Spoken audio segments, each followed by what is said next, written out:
stay another chance.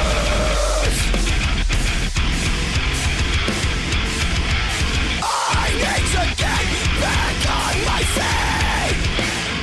I need to fight back, but I have nothing left.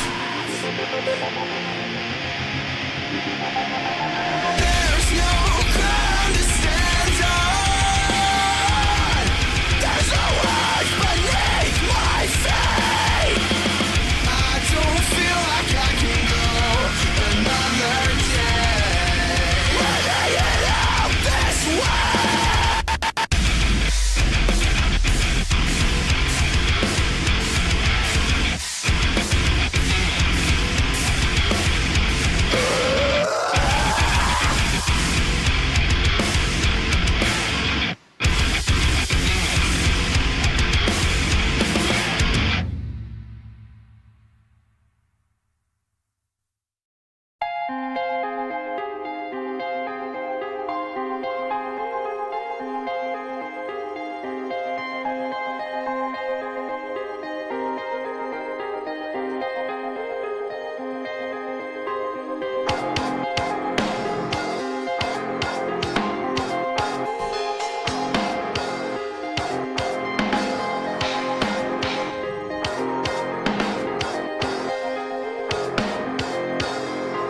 Set me free!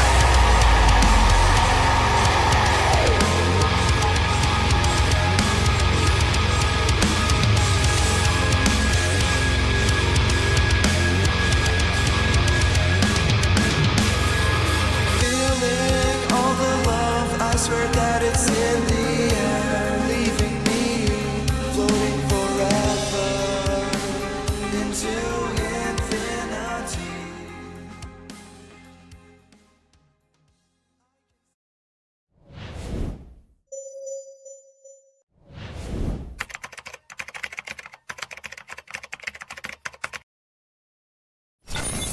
Good morning, good afternoon, and good evening, everybody, and welcome to Friday.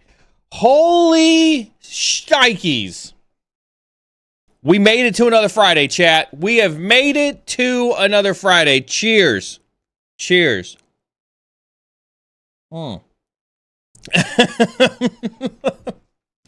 Oh God, it's been a week. It's been a week. I can tell you that. Like I was telling Beard pre-stream, I'd fired up the stream. I was going to do a co-working stream yesterday. I sat down, I did my pre-flight check on stream, and then meeting happened.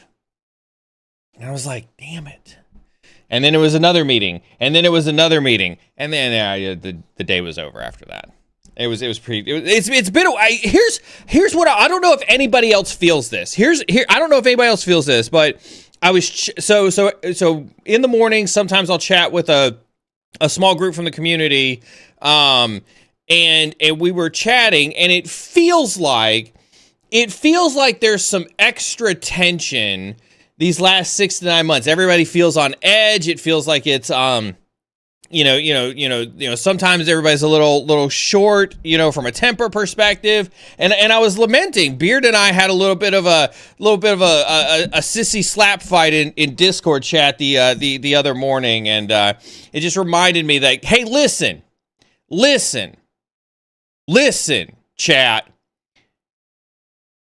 I know things are stressful. I know the world's in a weird place right now, but just remember,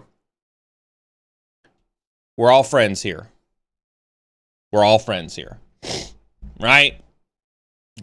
What's the saying that I use all the time, right? Assume positive intent, right? APIs, right? They could stand for programmatic interfaces, or you can assume positive intent, right? It's okay.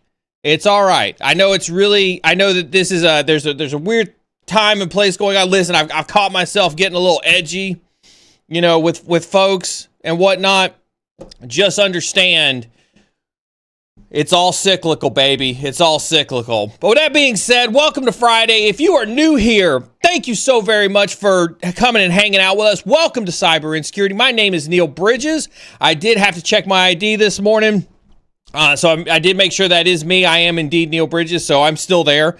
If this is your first time here, happy Friday to you. Welcome to our Friday morning AMA stream. Please feel free to commune with your fellow cybersecurity professionals in any of the chats that you happen to be chatting in. We are streaming across multiple platforms. I can now say their names back again, thanks that we've got some clarification on Twitch on the terms of service. We are streaming live across LinkedIn, YouTube, I had to check that for a second, and X. Do feel free to chat with your fellow cybersecurity professionals in your relative chat. This is our Friday morning AMA. We spend a whole week doing lots of weekly things. We got our threat brief that happens on Monday. You got Brandon that comes in and does daily cyber on Wednesday. We sprinkle in a few co-working streams to try to be productive throughout the week, and then we come in here on Friday and we turn this into an AMA where I sit here and I answer all your questions that you may have about the current world, the state of cybersecurity, the state of the world as a whole, me, my golf game, cancer, whatever the case is, and we'll sit here, we'll have a good time, we'll kick off Friday, we'll roll into a co-working stream, and we will finish off the week with the same amount of awesomeness that we started it at. We do have a couple rules that we keep in place. Right? First and foremost, no racist, sexist, misogynistic, elitist, or otherwise toxic behavior in chat whatsoever, period, dot. Chat is a chat place, right? We do have moderators in chat. I want to give a huge shout out to all my moderators who tirelessly over the last 5 years have put up with my ass. They love you. It's me they can't fucking stand. A huge shout out to my moderators who have tirelessly for the last 5 years kept chat free of any racist, sexist, misogynistic, elitist, and otherwise toxic behavior. Make sure you do show maximum respect for the moderators. They're here volunteering their time in the pursuit of that dream. Moderators are not here, however, to stifle chat in any way, shape, or form. Not here to stifle chat in any way, shape, or form. As a matter of fact, mods are here to make sure that your voice gets heard. With that being said, this is our Friday morning AMA stream. AMA stands for Ask Me Anything. We do encourage you to ask any questions inside of chat. We have a system that aggregates all of the chats together, and then the mods will add all the questions to a giant pool. And then over the course of the stream, we will put them up like we do on screen, and we will answer them, talk about them in kind. This is that type of interactivity that we absolutely love on any cyber insecurity stream. Any stream on this channel is this type of interactivity stream. This is absolutely what we love. So please drop your comments, your concerns. If I say something you agree with, you disagree with, feel free to talk about it inside of chat. That's what makes this community awesome. Speaking of community, make sure you hit that exclamation point Discord. Hop on over to Discord. Discord is where all the action happens after the game. We do all of our giveaways there. Make sure you are in the giveaway notification channel. As well as if you're a sub, if you've got a little sub badge next to your name, you can participate in a sub-only chat with us there as well.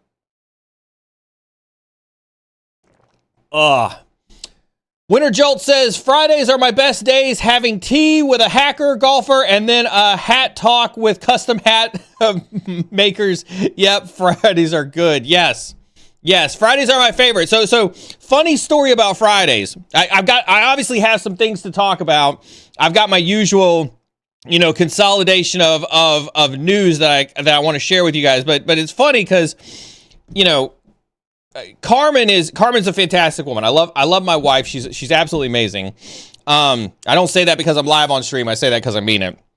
But this girl can stay up till 4 or 5 o'clock in the morning and sleep till noon. And so her actually trying to wake up at 7:30, 8 o'clock in the morning, like it's a different beast. Like it's waking the dragon every morning to get her to wake up every morning. So we have a routine. Like I'm up at 5:30, I'm up. Like I'm working out, I'm doing my golf stretches, I'm exercising, I'm on the Peloton, I'm running, whatever the case is, right? And I make her coffee. Like, I'm not gonna lie, I make her coffee. So, you know, I start to hear her rustle in bed, like she's gonna wake up. You know, I'm like, cool, I'm gonna go. Now it's time to make my coffee. I'll make her coffee. I'll make the coffee. 7:55-ish or so, something like that. 7:55-ish or so is usually when I come up here to start to prep the stream on Fridays. I sit down here with Beard, we do our ops check, you know, things like that, et cetera, et cetera, et cetera, et cetera. I go in there, and she's just awake enough for me to say, hey, baby, good morning. Hope you have a fantastic day. Your coffee's on the counter. I'm going to go yell at the internet. That's literally what I say to her. I'm going to go yell at the internet. So that's how I talk about streaming, is I'm going to go yell at the internet. So I say, I'm going to go yell at the internet. She takes my head. She holds me close. She kisses me on the cheek. She says, okay, Neal, just remember, don't have a heart attack. Don't blow a blood vessel. And don't say the F word. And I just kind of look at her and I said, well, I can promise you at least two of those things. Welcome to Friday, chat. Welcome to Friday.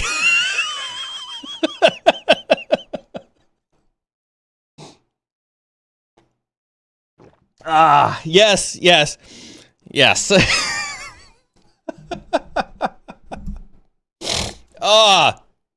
It is. It's a good one. It's a good one to know that your wife continues to try to. And so for those who are old school, for those who have been in this chat for a minute, when we first started, we were pretty tame on a little bit of the fire. We had a guest come on, Jack. If Jack was ever around, if Jack was around, Jack, Sec IT guy, was like, Neal, you got to have this guest on. Girl he worked with was a GRC professional. And don't get me wrong, she was absolutely fire. She was absolutely fire to have on. But it was like streaming is now, where it was like, fuck every third word. It was, and this was when Carmen was modding every stream in my ear. And I wish that I could record for you the things that she was saying in my ear during this. She made, and for those people who in chat are like, you know, Carmen is scary, blah, blah, blah, all that type of stuff. Carmen made Sec IT guy. Like, we had Discord meetings after every stream. Carmen made Sec IT guy download that video from YouTube, edit every cuss word out before it got up on the YouTube page. It was a good time. It was a good time. Yeah, back then when we were professional, we were, you know, I still say we're professional. We've let our hair down a little bit. We've let our hair down a little bit in this. Yeah, that's how the hammer. The hammer right there came about. I see your questions. Keep adding the questions to the queue. We'll go ahead and get them added in there as well. You know, we'll continue to put them in. I do have a couple of things that I want to share from the other aspects of things that I share. Somebody just put a meeting on my calendar.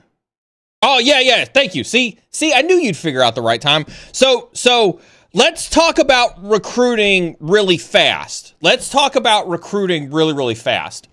And this is fresh off the press. This just happened this week. I won't disclose the company and I won't disclose how this happened, because I promised this person that I would talk about the story, but I would talk about it in confidence, not to burn any bridges. But Neal's got two friends. In this story, Neal has two friends. In real life, I don't have two friends. In this story, I have two friends. Friend number one is a CISO, very well decorated CISO. We've had this person on stream before.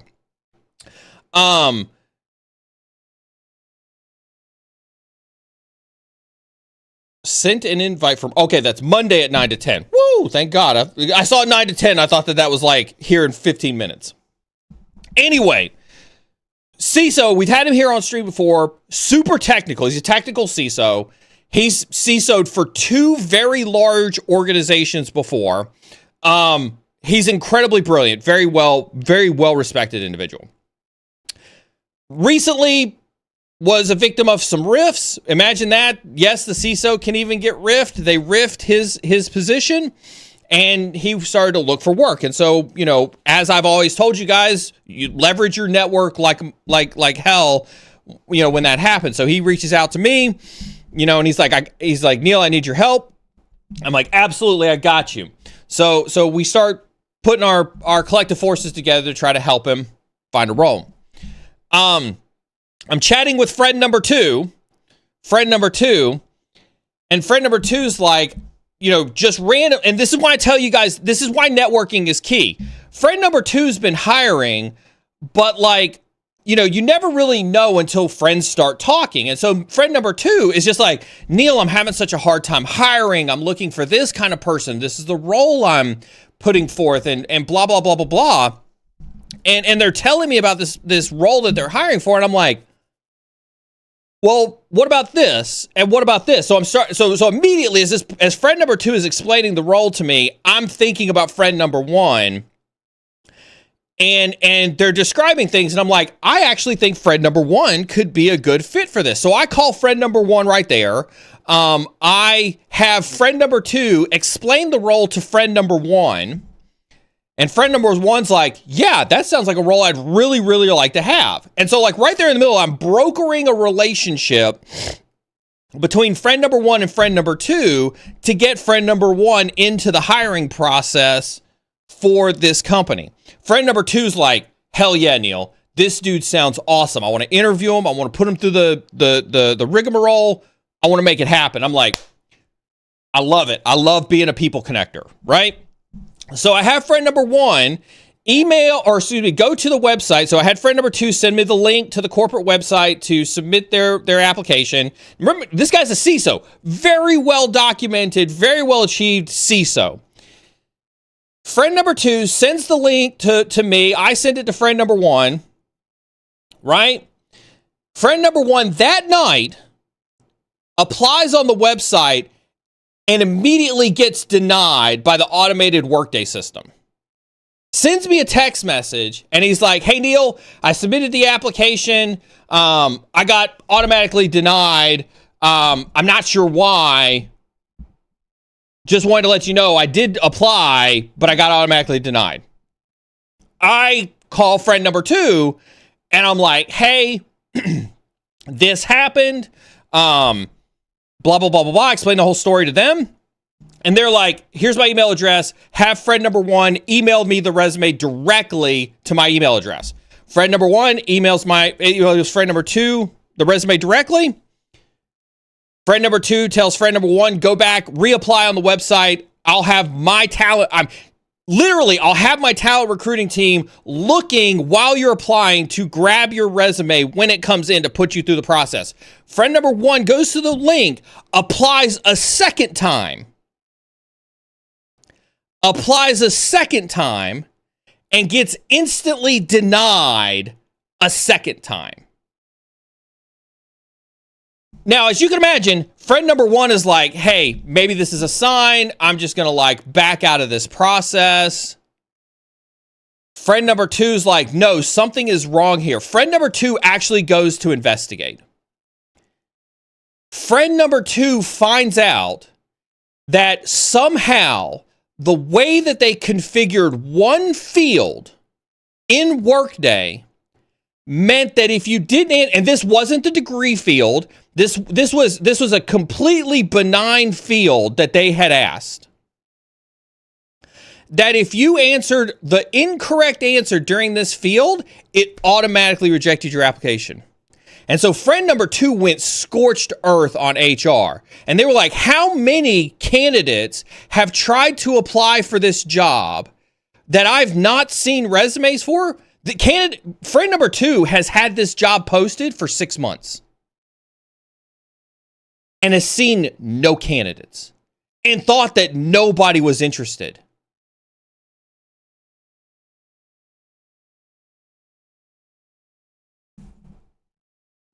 Listen to this story. Right? This is what's happening in the job market today. Right? We have botched the entire process from beginning to end, where a personal introduction now, like I saw somebody say, you're a good wingman. Cybertize, thanks, you're a good wingman. That's right. It took me trying to make sure that these two people don't like give up on each other. It's like dating. Like, you can tell you're attracted to each other, but for some reason there's a piece of plexiglass that's stopping you from communicating, and you just kind of feel this need to give up. Right?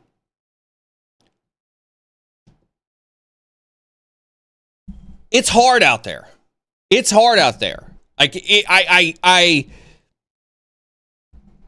anyway, the process is working itself out. We're, friend number 2 has gone in and fought the internal political battle with talent acquisition to try to get this. But if this is happening at this company, and I can tell you, friend number 2 works at a Fortune 10 company, right? So if this is the process that exists in a Fortune 10 company, this process exists a lot of places, right? And this right here, this is why it's so hard, right? This is why it's so hard. Candidates are looking for jobs. We know that. I can assure you, companies are looking to hire. This idea of ghost jobs and, jobs that sit on books for months to try to show that recruiters and HR people, like I'm sure that happens in a very minority of cases. What I witnessed firsthand, this is what I think is truly happening. People have tried to create processes, and they've tried to automate things to be more efficient, and they have overtuned them, whether we're talking about SOC alerts or, anything else like that. They've overtuned them, and now they're filtering out good stuff.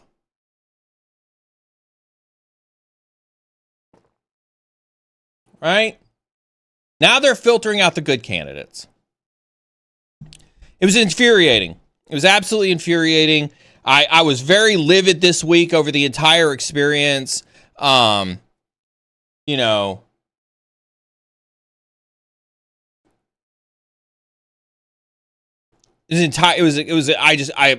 was floored by the entire thing. I was floored by the entire thing. So I wanted to share that one.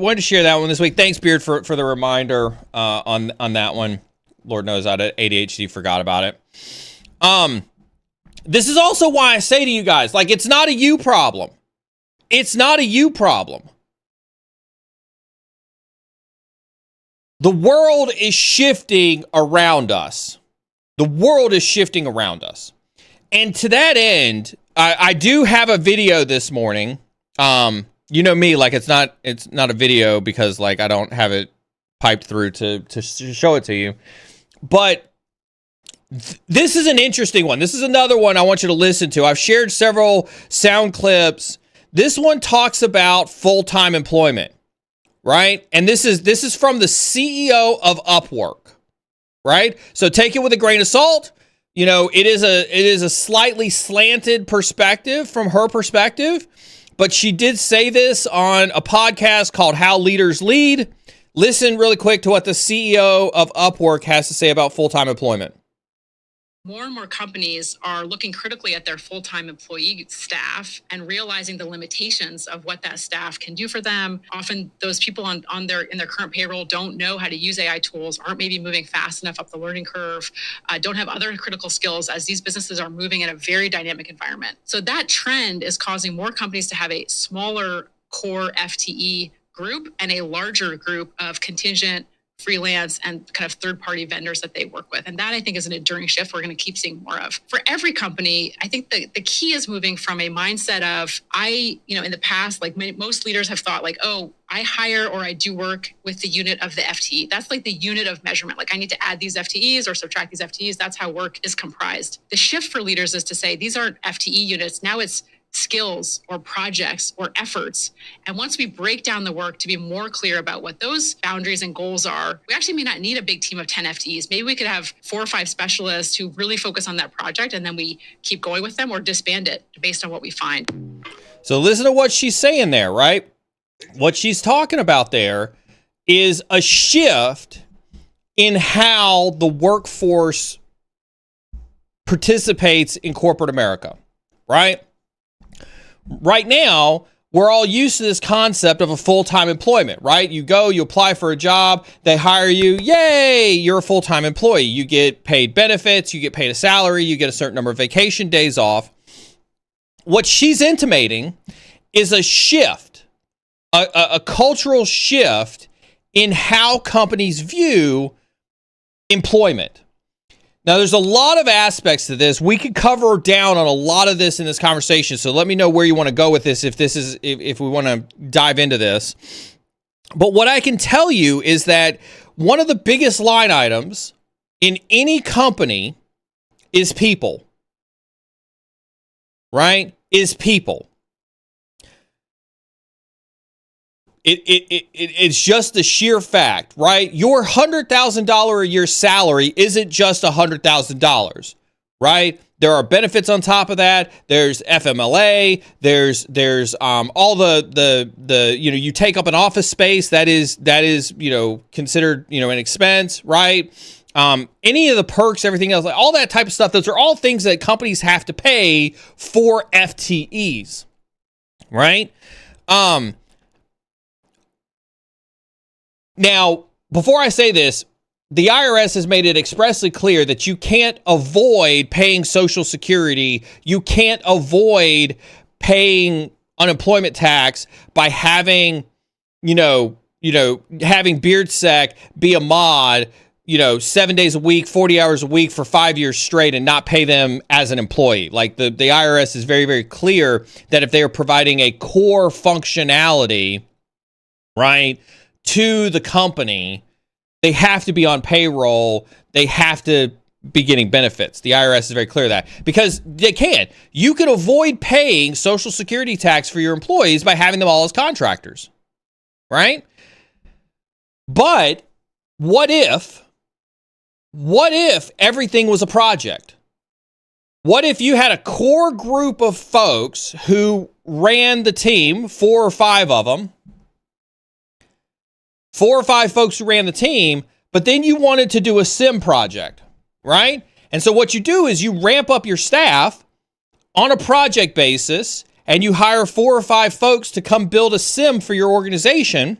And that takes a year, 18 months, whatever the case is. And then you let those project folks go. That's what she's talking about. She's talking about a move where there is a core set of FTEs. Now, listen, here's where I think that this has merit. Granted, she's the Upwork CEO. She has every incentive to talk about the value of freelance work to drive traffic and eyeballs to Upwork. Acknowledged. We acknowledge that. But do you remember a couple weeks ago, right here on this stream, where we talked about the future with AI, where you as a manager could be managing a team of 4 or 5 or 10 AI agent subordinate employees that work for you, right? We talked about that weeks ago before this interview came out. So now you can kind of start to, this is why I tell you guys to pay attention to all the puzzle pieces, right? This is where all the puzzle pieces start to come in together. You have AI, you have this push for AI, you have this push for agentic AI. It is happening everywhere. Like it or not, it is happening everywhere, right? Now you've got the Upwork CEO saying you're probably going to have a small contingent of FTEs, right? You have a small contingent of FTEs and you're going to have everything that's done on a project basis. Now you see where this is going, right? Between AI employees and project-based work, we're going to see the decreasing of size of what's considered to be the full-time employee base. I do believe that. We've seen parts of this. We saw it during COVID, right? Exactly, Dosco. We saw parts of this during COVID when people moved to tons of gig work, right? Whether it was Uber, DoorDash, Uber Eats, right? The Instacart. We saw parts of that happening to that force that was made unemployable as a result of COVID, right? I think we're seeing the second wave of that now.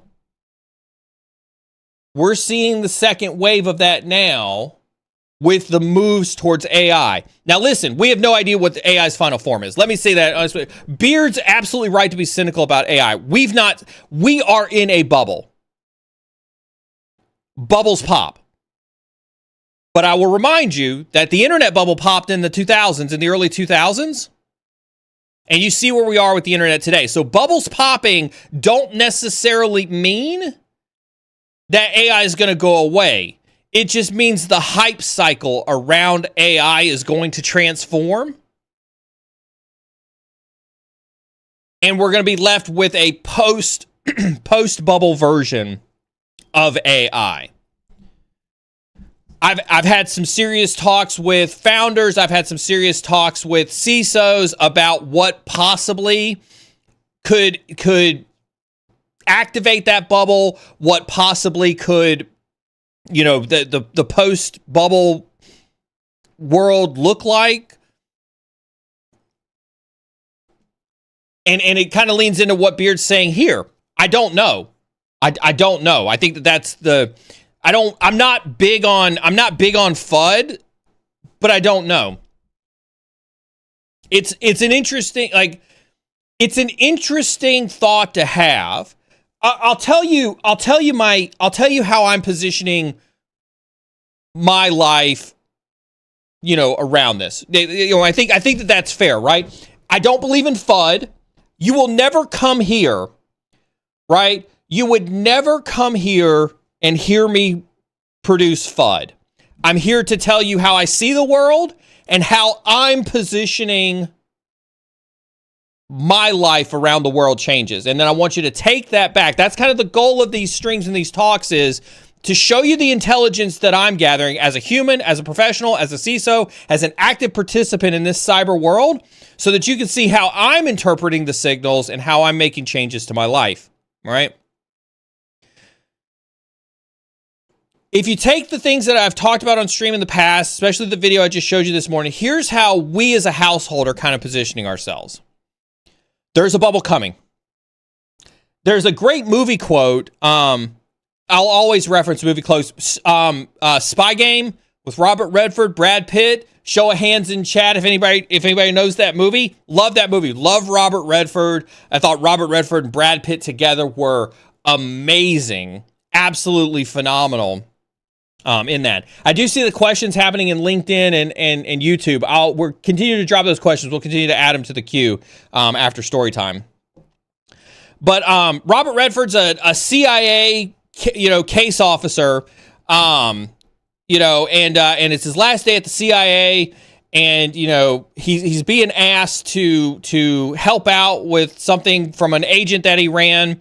And he goes into his office and he takes a whole bunch of files and he puts them into a burn bag, which, by the way, burn bags are the coolest invention ever. Like, I've had a chance to use a few of them. They're actually pretty awesome.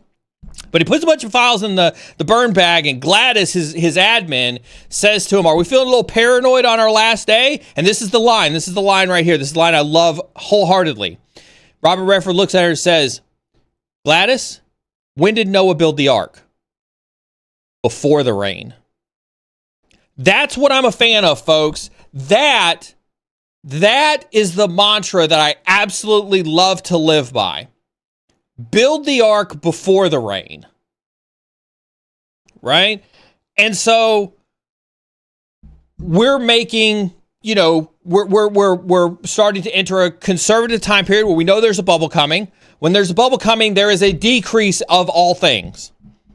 right? There is a decrease of demand of AI. There is a decrease in the stock market. There is not financial advice, by the way, not financial advice, right? There's a decrease in the stock market. There's a decrease in jobs. We saw this in 2000. We saw this in 2008. We saw this in 2019, 2020, right? When bubbles happen, the world retracts, right? I am building up a skill set in AI. This is one of the times, and I mentioned this on the last stream, where I'm actually taking some AI courses and some AI certs. Neal, you just got done telling us that there are no AI courses. Rest assured, I'm taking AI courses from NVIDIA, at least a source that I can at least be believe to be reputable, right? If anybody knows about AI, it's got to be NVIDIA, right? So I linked the links for the NVIDIA courses a couple weeks ago. They have free and paid courses. NVIDIA did not pay for this on this stream. This is just Neal's opinion on what he's doing. So I am taking AI courses. I am diving deep into AI. I'm learning, I've brushed off my Python book and I'm starting back coding in Python, right? I'm going back. This is a CISO telling you that I'm going back to being very hands-on with technology. I'm not going to be so naive to think that, I'll just go be another leader out there in the sea of leaders that are out there. No, I'm going to bring real value. That's going to be my stance as I go into this bubble, is I want to be able to provide real value to somebody who hires me. Right? I am rebuilding my portfolio as much as Callie gives me shit for not having my end-to-end workflows up on GitHub. That is coming. There is a pathway and a process to do so. I've shared my end-to-end workflows with folks in a private circle to prove that they do exist. I've had conversations with Beard as we've talked about content strategy. So all this is all groundwork, right? All this is groundwork that I'm putting in place for the eventual bubble. Because Beard's right. We have no idea what's going to happen to people on the other side of an AI bubble. There are only so many jobs out there. I'm not going to get into a conversation on UBI. Let me just make that abundantly clear. I'm not going to get into a conversation on UBI, Universal Basic Income. First and foremost, we are not a political stream. We do not cover politics, and I feel like UBI is pretty close to a political conversation. I acknowledge all the conversations around UBI, both pros and cons of it. I, like you, remember the Star Trek days where they talk about a system where money really wasn't an issue and all needs are being provided for humanity. And yeah, it worked really well for them in Star Trek. I have no idea what that would look like in our society, which is why I'm not going to opine upon it. Something has to change. And I think that if you just acknowledge that something has to change, that gives you everything you need to know to start to prepare yourself for an unknown on the other side of the AI bubble. And listen, let's make something abundant. Nobody knows when the bubble is. I watch CNBC regularly in the morning. I tell you guys this all the time. I can tell you they have almost somebody on almost every day to try to ask them when the bubble is going to pop. And everybody is in agreement. Nobody knows. It could be tomorrow. It could be 10 years from now. Nobody knows. Right? This is one of those times where I can say that there's a bubble and there's going to be a pop, and I could be right tomorrow or I could be right in 10 years. But nobody knows when it's going to happen. Prepare yourselves. We've heard it from multiple CEOs. I absolutely appreciate the cynicism around AI. Unequivocally appreciate the cynicism around AI. I'm with you. Some of the ways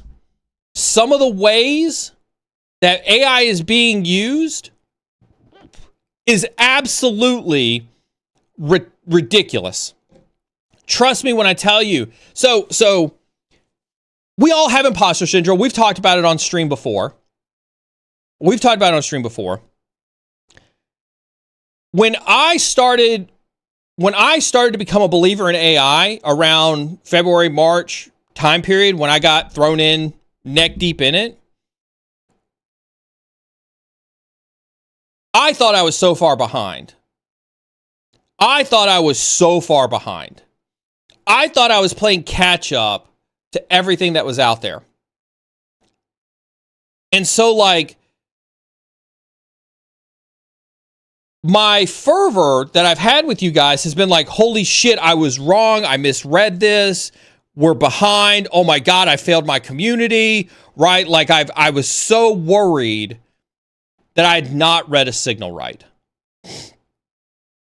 Honest truth, guys. Honest truth, chat. Honest truth.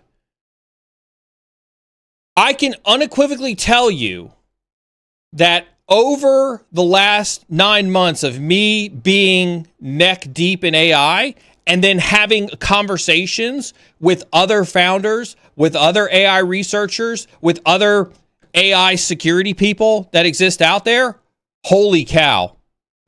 Holy cow. I can tell you, this is one of those times where 18 minutes a day and you could be better than 99% of the people out there is unequivocally true.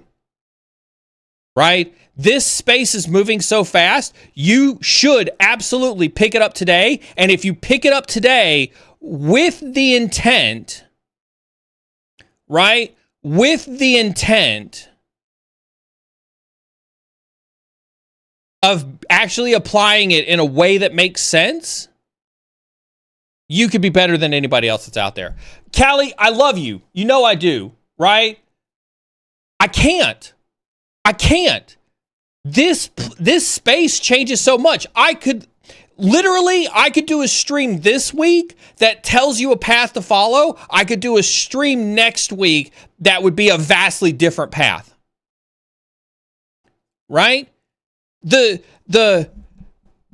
And I don't say that to make excuses. You know me, I'd love to give you a path. Like the amount of times that we've tried to do paths here in some way, shape, or form, absolutely. But this space changes. The sheer amount that this space pivots, I'll tell you a little cyber secret. Right? I actually had a piece of content drew up for leveraging what I had learned around prompt engineering to have some form of content around prompt engineering. And now it's changed away from prompt engineering to context engineering. And so now there's like, okay, well, let's go figure out what context engineering is. Is that any better or worse?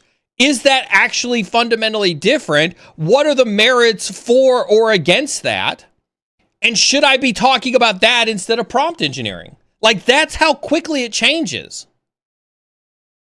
There's another example I had, MCP servers, right? MCP servers come along, they blow up, they're hugely popular, right? I did a private Discord, right, with a few folks to explain MCP servers. MCP servers die off, and now I hear that they're picking back up, and OpenAI is adopting that if you want to be in their ecosystem, in their app marketplace, you've got to have an MCP connection to your stuff. So now MCP servers are back on the horizon.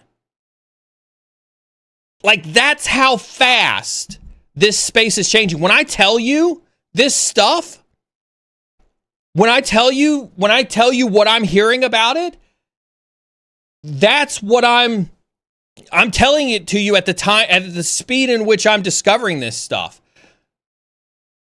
It does. It sounds very much like the crypto during the boom. It feels very, very much like this. And it's exciting. Trust me. I remember, like, crypto was fun, but crypto had a little bit of sleaze on top of it. This feels like the internet stuff. I can remember having this same type of feeling in the 2000s when the internet was coming along. This is an exciting time. So I'm not scared of any of this. Right? I think it's very, very exciting. But this is why I also tell you guys, like, AI content creators are hot fucking garbage. Whoops. There was the first F word. Oh, that wasn't the first one? Okay. Right? Here's what if you want a path, let me give you a path, right? Go build something. I know it sounds ambiguous, but let's start simple. Go download Olama. Go download LM Studio if you're on Mac. Go to Hugging Face and download models from Hugging Face and play with models locally. That's step number 1. Right? Go play with the models locally. You'll learn so much about the models playing with them locally. Take that to the bank. I would absolutely learn agents. The easiest and fastest way to learn agents, listen to me right now. The easiest and fastest way to learn agents is through an agentic workflow tool. You know that I'm a fan of N8N, but there's also FlowWise. There's also, trust me, Zapier has now adapted it. Make.com has adapted it. Go learn agentic workflow tools, right? And when we talk about how to learn with them, agentic workflow tool, like how many of you have asked me, Neal, where do you get your news from on a day-to-day basis? Go build an agentic workflow that drops you an email every day that tells you what the greatest news in the last 24 hours is around a particular topic. That's a super easy agentic workflow that I get. Where's Bayou Beast at? I saw him in chat. He talked a bunch of shit in Discord one night, and I gave him a homework assignment. And in less than 24 hours, he got him an RSS feed for cybersecurity threat intel. And you know what he did afterwards? He started to build upon it. He was like, holy shit, this is actually, Bayou Beast, tell me I'm wrong in chat. Once he started to play with it, he was like, oh shit, yeah, now I see. Right? Start by solving those small problems. And they're problems, but I mean, like, you check news every day. Write you an agent. Right? Write you an agent that delivers to your mailbox every day the things that you care about from a news perspective. Right? Go sign up for the free accounts on every AI platform. Right?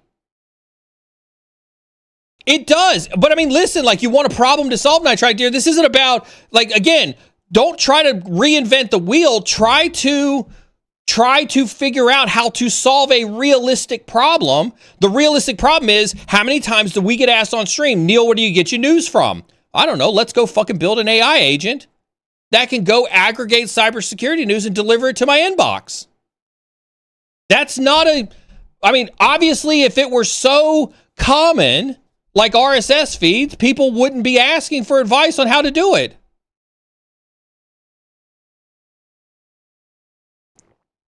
Right? Those are the things that go learn prompt engineering. I'm not going to get on this bandwidth of context engineering, mostly because I haven't taken a stance on, whether it's good or bad or what position it needs to be in. Context engineering, for those who don't know what it is I'm talking about, right? Context engineering versus prompt engineering. If you type into a chat box, you are prompting a model. Right? Models have system prompts, user prompts, whatever the case is, and the prompt dictates to the model how it should behave. Well, people are making an assertion that prompt engineering is dead and context engineering is the way to go. I imagine a lot of that is social media hype, right? Whatever it is. Context engineering is basically, imagine having a mini augmentation database that gives your prompt context for the question you're asking it. That's all it is. You're just adding context via a RAG and a vector DB to the prompt.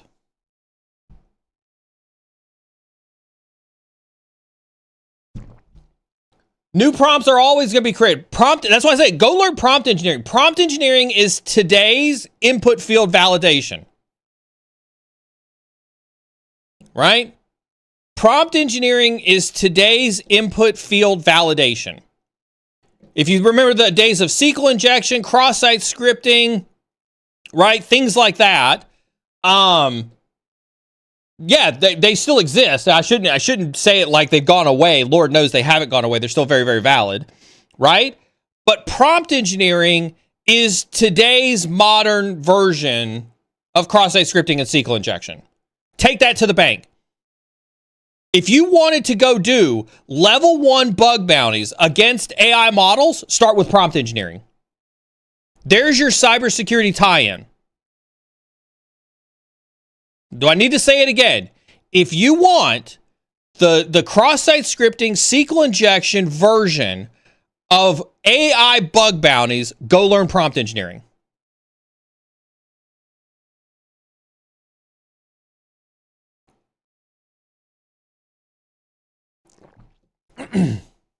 Right? Wholeheartedly believe that to be the true. Wholeheartedly believe that to be true. That's the path that I would set forth, right? That's the path that I would set forth. And I would just say, there's a, this isn't about believing that AI is going to take your job. This isn't about, downplaying AI. This isn't the same as Beard being anti-AI. When I would like to believe that when Beard talks about being anti-AI, he's talking about the AI slop content that exists out there. It talks about people who are trying to create AI content and pass it off as if it's the same critical thinking level as, you and I interacting together.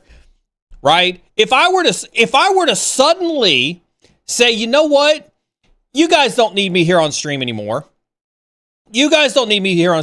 I'm going to put an AI avatar here that would stream a trained model on my thoughts. How many of you would actually not watch that? I know for a fact I wouldn't watch an AI version of me. Is this the one that you wanted Callie to put into a question? This sounds great, Neal, but for prompt engineering, what resources do you recommend? Who can we trust to set up agents, to set up guardrails, and how to validate the output? Where's my books? You guys know that I'm very hesitant on books. I just reached into a cabinet where I keep 2 books on me that I read, right? This book, I'm not saying it is the only one, but this book has served me well. This is the other book that has served me well, too. Right? I'm not saying they're the only. I'm not saying that they're the best. I'm not saying that nothing else will ever exist just the same. I'm saying that those two books have served me well. I would say that for prompts, for prompt engineering, playing with the prompts is actually a lot of fun. Right? Playing with prompts is a lot of fun. You be surprised. Go talk to your favorite model and tell it to only output yes or no answers. When you realize that a model will actually only output exactly what it is that you tell it to, you realize how powerful prompt engineering is. 9 times out of 10, I'm willing to bet the problems that people have with hallucinations come from shitty prompts. I can tell you from doing hundreds of prompts that people's challenges with hallucinations, bad information, bad formatting, inconsistent results comes from shitty prompts. Comes from absolutely shitty prompts.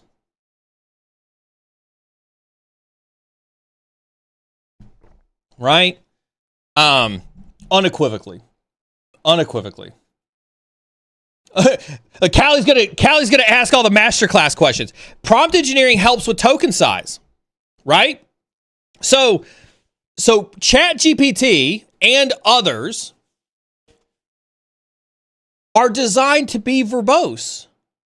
Here's another open source project for you to go look at. Take note of this one. Take note of this one. This is a fantastic open source project. You can install this self-hosted and start to play with it. And I was sharing this with Chris the other day. Langfuse, one word, Langfuse, Langfuse. Go look at that project. That's a project I'll endorse. Langfuse allows you to separate out the prompts from the model.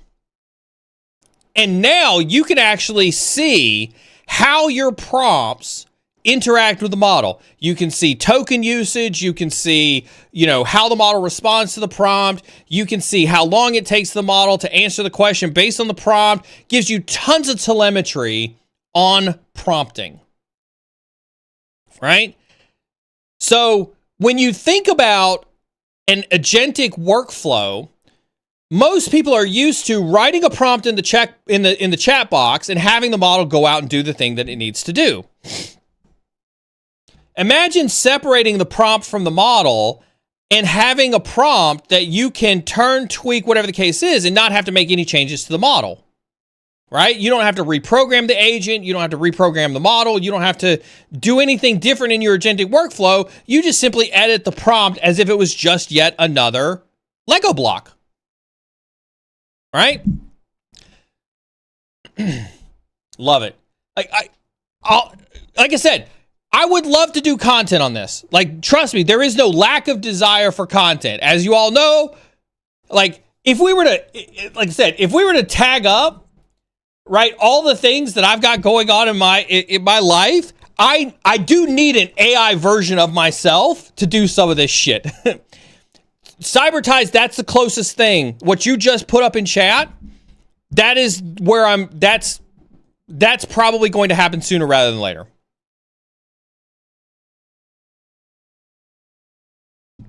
What about cloud engineering? This is the right question, right? This is the shovel question, right? When there's a gold rush, what do?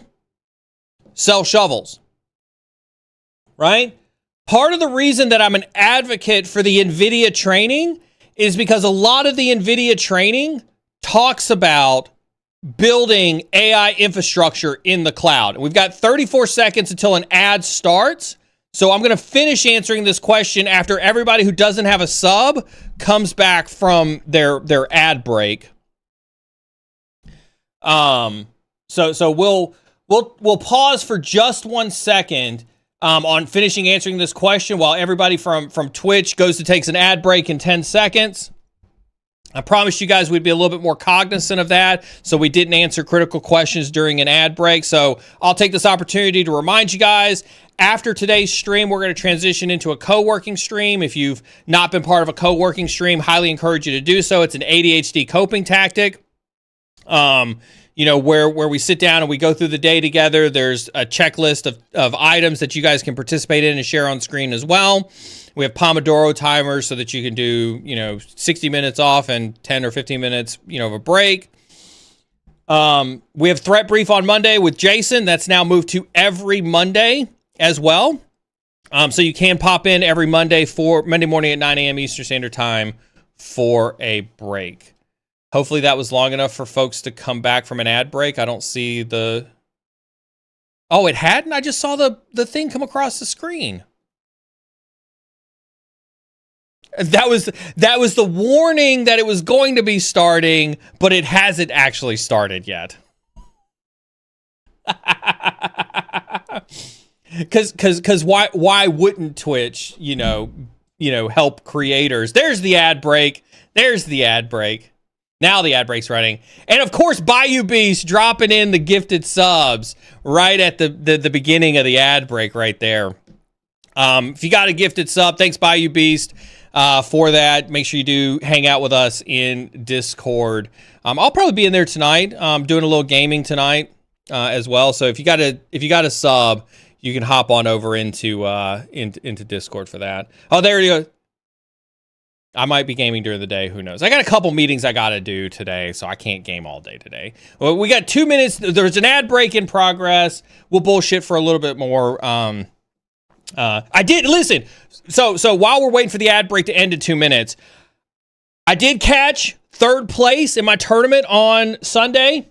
I was pretty happy about that. When I say third place, this one, I think I told you guys 2 weeks ago when we did the tournament, there was a vast gap between me and first place when I took second place. This week, there was a 3-shot difference between me and first place. So it was like, there was me, 1 stroke less was second place, 1 stroke less than that was first place. So I was within 3 strokes of winning.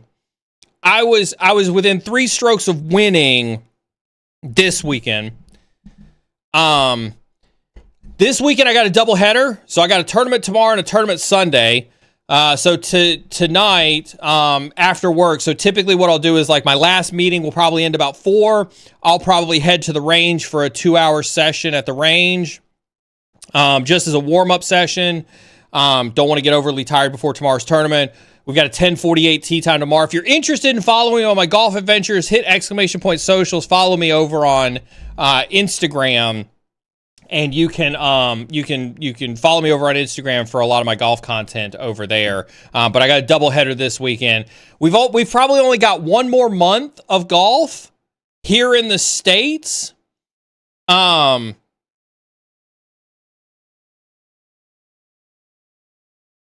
it turns cold in North Carolina. So I'll probably have a couple tournaments in November, and then I'm remanded to either traveling to Florida or playing in the simulator for December and January, which sucks. I'm currently ranked 4th in the state. 4th in the state. I dropped from first. A couple people, kind of surpassed me a little bit on that. So I'm down to 4th in the state.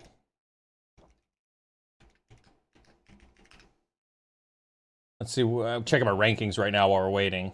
Yeah, 4th in the state, 138th nationally out of 3,700 golfers. So 138 out of 3,700. Somebody do the math on that one. Tell me where I'm at. All right, cool. Looks like the ad break is over. Welcome back, everybody who was on the ad break. Thanks for your patience.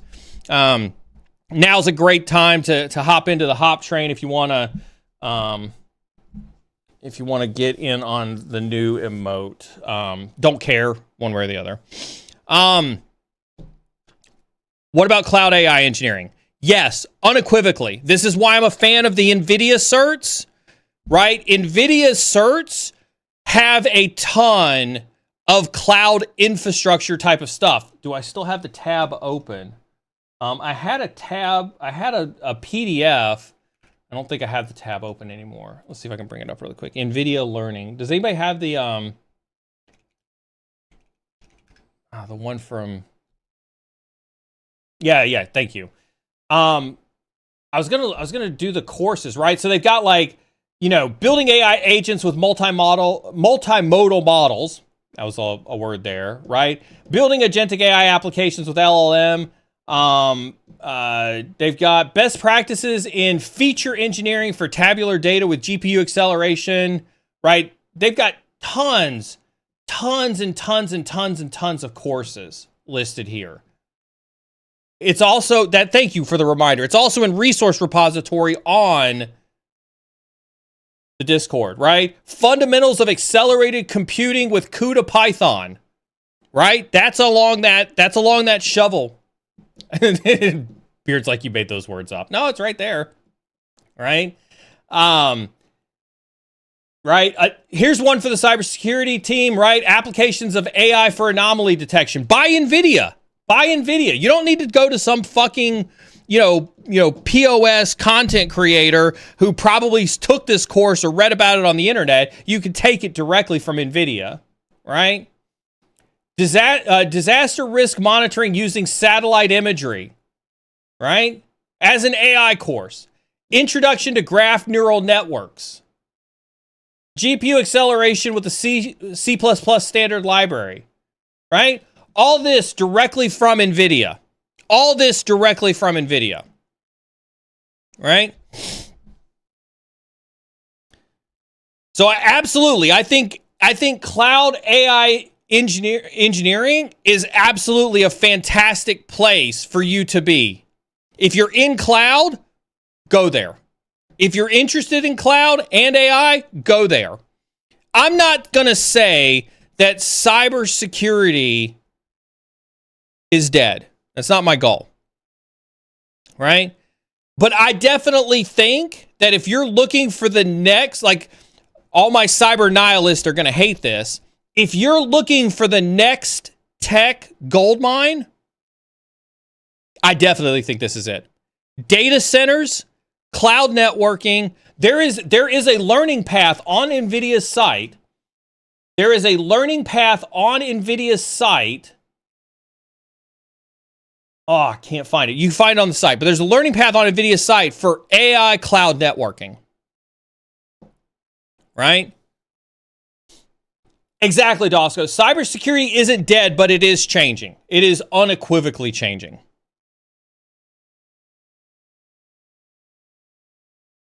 Beard, can you check YouTube really fast? What do y'all recommend for a home AI box GPU versus unified systems like DGX Spark Max? Trying to get best bang for my buck and be able to do a bit of everything: inference, image generation, building models, etc. Great question. So I have a MacBook. Personally, I have a MacBook Pro 16-inch 2023. It's got an Apple M2 Max, 96 gigs of RAM, and I don't do inference training and I don't do image generation, but I do run, I think, up to 4 billion token size models here. And it runs pretty good, right? It's not fast, right? But it runs pretty good. I've been trying to benchmark the new Apple M5s, right? I have been trying to benchmark the new Apple M5s. I'm impressed by the possibility that the new Apple M5s could be pretty solid when it comes to running local AI models. Inference has been something I've wanted to play with as well. So I would definitely say anything that's M4 or newer from a Mac perspective is probably going to be pretty awesome. I've thought about getting one of the new Sparks from NVIDIA. They're reasonably priced, right? From an NVIDIA perspective, right? I think $39.99 for is pretty compared to like what you could do, right? What you could spend. I think the new NVIDIA Sparks are in a fantastic place, right?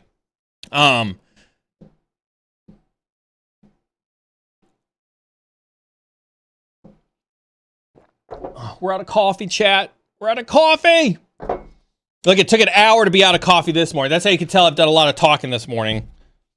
Apparently, I forgot to close the top of my water bottle.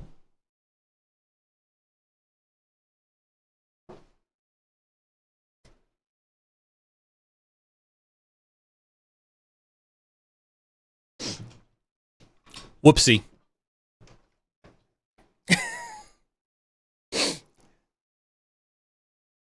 Good job. That has only ever happened one other time, and it was actually with a coffee mug on stream. And there's a GIF out there in Discord for it. See, that happened.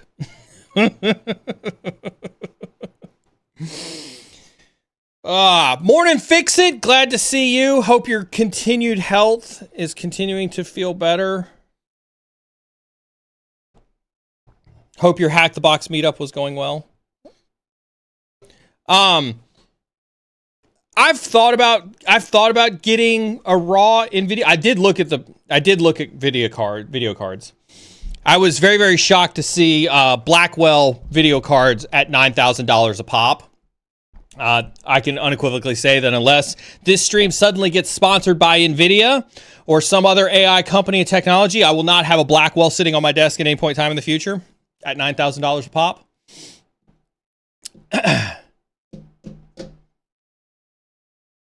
Yeah, my first car didn't cost $9,000. I don't know that I'm going to be paying $9,000 for a video card.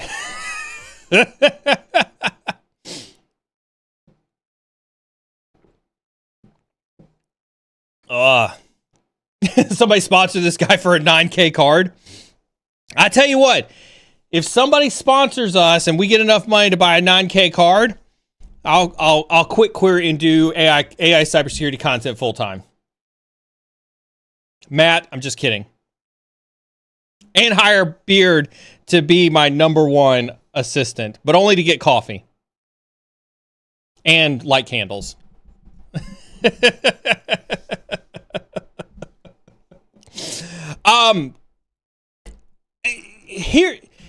There is I have mixed feelings on a lot of like the go out and build it type of thing. I personally don't think, I saw a study, and I don't have a link to this. This is one of the rare times I don't have a link to it, but I see a sentiment very, very frequently about don't be an expert in the model itself. Like, and when I say that, I mean at the mathematician level, right? Today is not the day to try to be the expert in training your own model. Right? There are much more smart people out there who excel at model training than you will ever be. So I've heard. That's not a Neal statement. This is something that I've read, right? The best place for you to be today is the utilization of those models. So when I talk about building a model locally with LM Studio or Ollama or something like that, it's so that you can get used to what it's like to support that infrastructure, right? It's so that you understand what it's like to build against local models, especially for my privacy conscious chat, right? If you're part of chat that is super conscious about OpenAI having your data or DeepSeek being run by China or whatever your paranoia level is, having your own models allows you to do that stuff locally in a training environment, right? Fix It just now saw the clickbait title. Hey man, it's the day of the internet. I gotta find some way to attract viewers. And no, I will not put a hot tub behind the desk, and we will not be doing cybersecurity hot tub streams. But George Kurtz, if you want to, we can have a conversation. Let's go.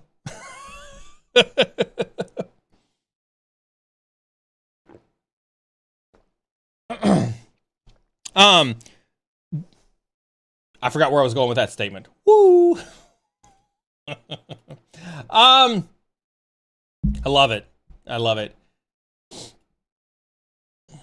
For you, what is the most friendly tool? I think N8N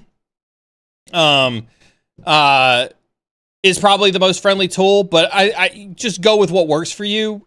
I'd say N8N, FlowWise, Make, and Zapier from a workflow tool are pretty easy. If you're looking for a really easy Python-based SDK, OpenAI's SDK is freaking awesome.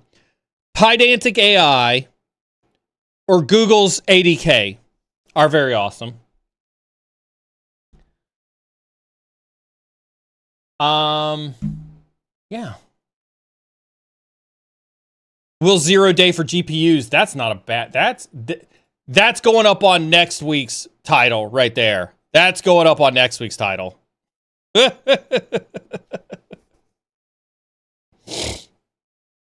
We'll keep that one for next week.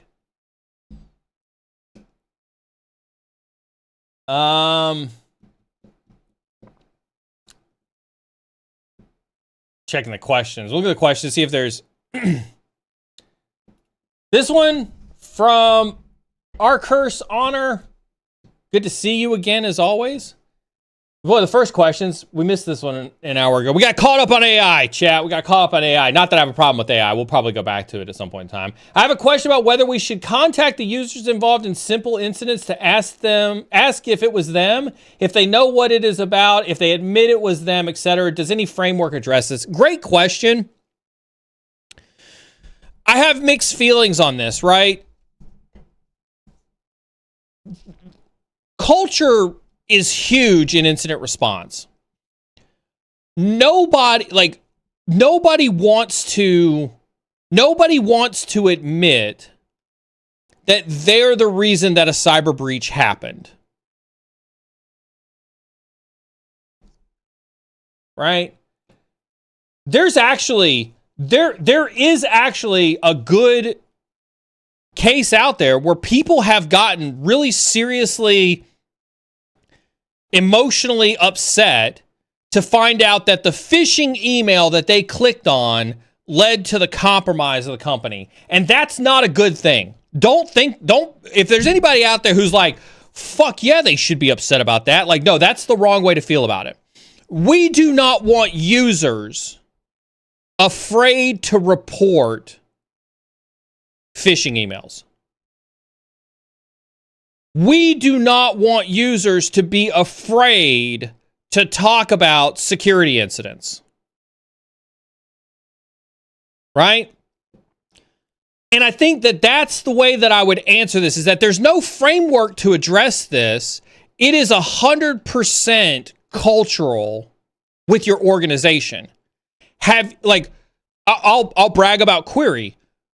We have a fantastic security culture at Query. I'm super proud of what we've built at Query from a security culture. I mean, it makes sense. We're a security company, right? We want to have a good security culture. We openly talk about security implications of code. We have a shared culture where users are not afraid to, showcase that they've caught yet another phishing email that has come into Query. All that type of stuff, right? Whenever there's something that's discovered that we want to talk about, we very quickly all get into a room and talk about the security implications and everything else like that. We build a culture where folks are open and honest and direct about the conversations that they have, right? So in that case, I feel as CISO empowered that if I saw something happen, I could go to the person that it happened to and be like, hey, can you tell me how this happened? As a matter of fact, that did. I think I can talk about this. There's nothing wrong to talk about this. I had gotten an alert. About a suspicious login from one of the engineers. And I immediately called them up. And we sat there on the phone together, troubleshooting the incident with them on the phone.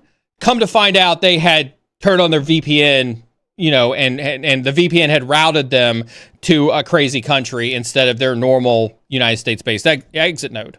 And so it was a false positive.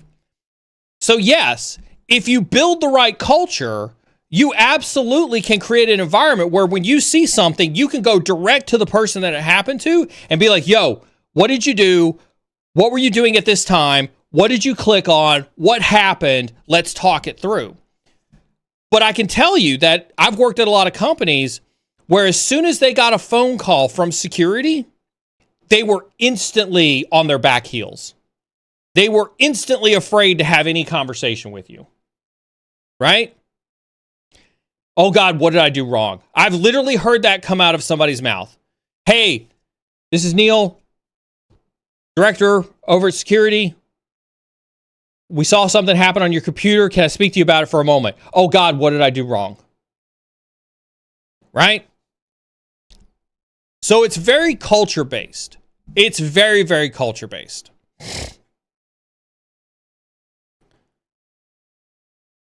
Not necessarily. Not necessarily. The follow-up is there's a risk you'll be questioning the threat actor thinking that you're talking to the user. Not at all. Not at all. Especially if you've got a company where, again, when we talk about, like, if you're talking about Slack and you're worried about Slack being compromised, sure. But almost always in an incident, I don't talk to anybody about an incident over a digital medium.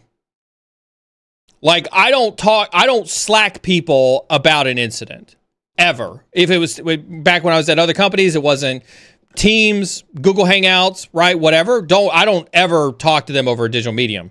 If there is a potential for a cyber incident, I pick up the phone and call. Yeah, phone call or nothing. Like, if there is definitely a suspected incident, it's pick up the phone and call. And that there is no question that you're talking to the user at all.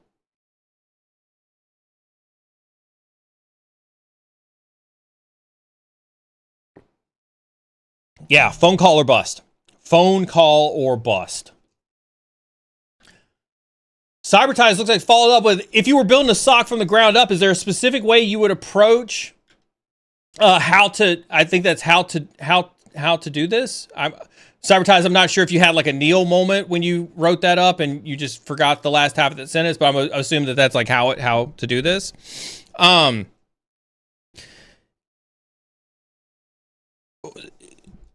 Culture is hard to build. Let's just stipulate that. Culture is hard to build, but incredibly easy to destroy.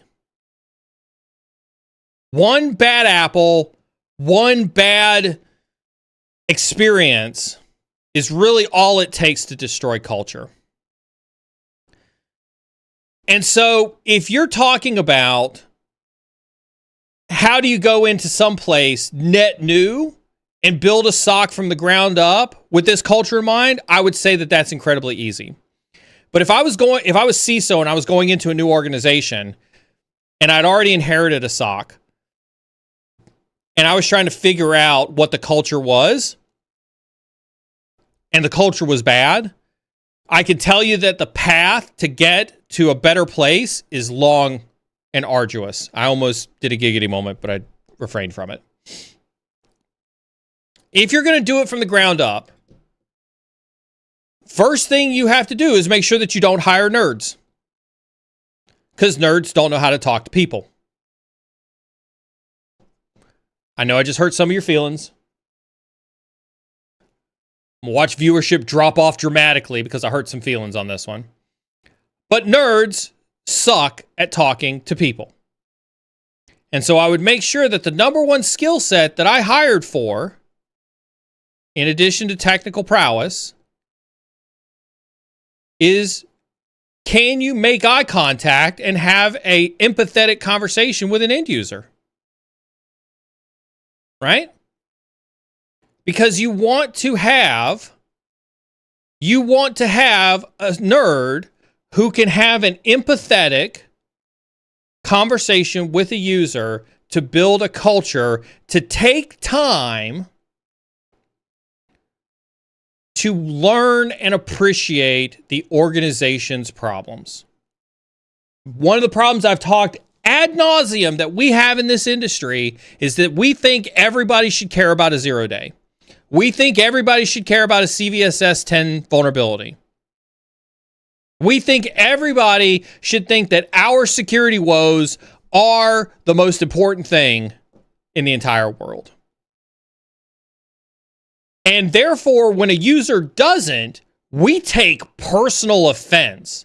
Like somebody just called our mom ugly offense. Like that's how some of you act when somebody doesn't care about a CVSS 10 vulnerability. And exactly what Dosco said, if you can't be empathetic to appreciate their life and their problems, they will never develop trust for you. They will never, ever develop trust for you. And if you don't have trust, you can't get them to tell you that they clicked on that phishing email.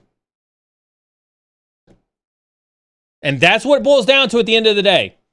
That's what it boils down to at the end of the day. Is if you make them feel like shit, they're not going to trust you to report that phishing email. That's it. That's it. How would I build this from the ground up? You have to realize the business doesn't care doesn't want to care and doesn't need to care about the same things you do. You, unfortunately, have to care about what it is that the business does. Right? Because you have to care so that you can build trust, so that you can build an army of not AI agents, but an army of, corporate cyber citizens that will do your work with you day in and day out. Right? Wholeheartedly believe that. Wholeheartedly believe that.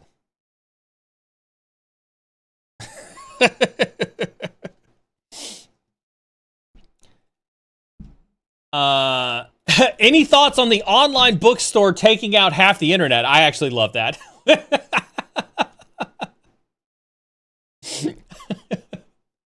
Gee, I wonder what you could be talking about. Everybody give a round of applause to Dosco for the creative wording.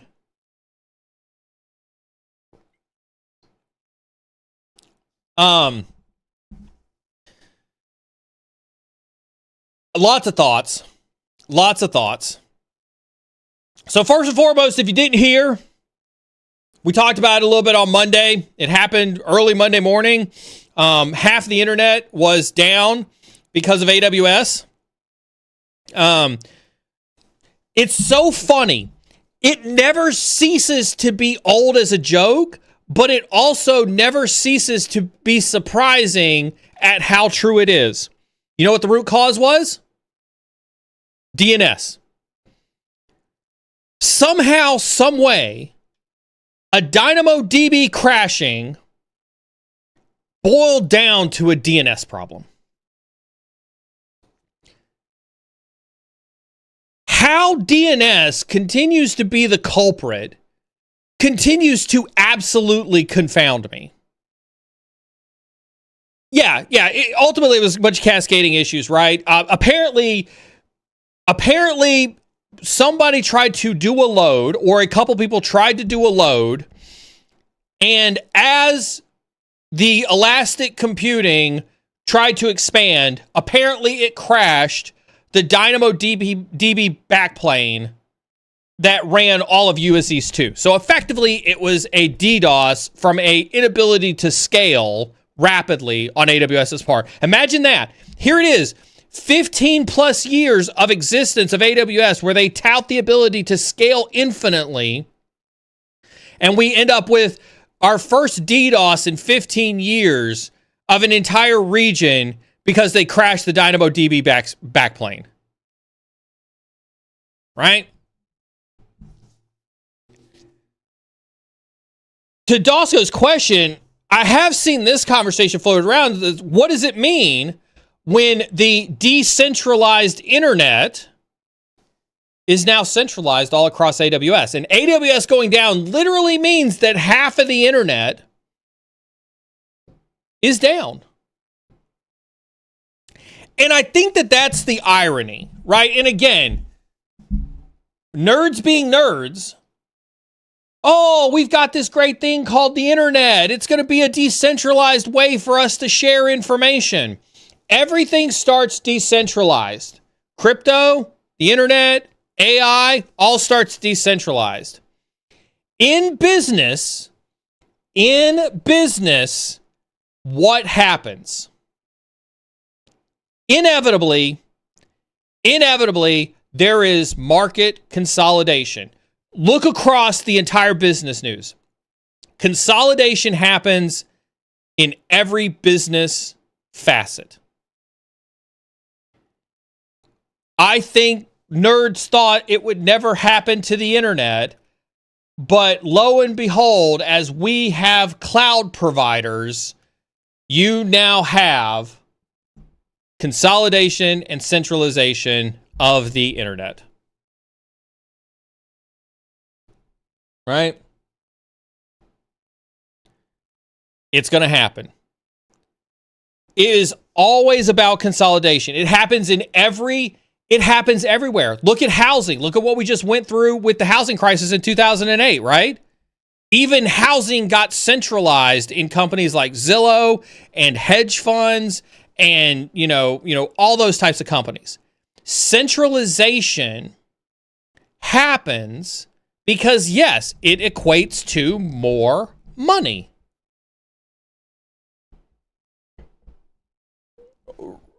Right. See it in media. How many times have we seen media consolidate? We see Warner Brothers actively trying to sell Warner Brothers assets. And you got companies like Paramount and Netflix and other companies who have come through and are bidding on Warner Brothers. More consolidation. Right? So I do think that it is a super interesting conversation to have that says, how much have we become dependent on a centralized internet where when AWS goes down, half the internet is pretty much useless? Right? That's a totally fair conversation to have.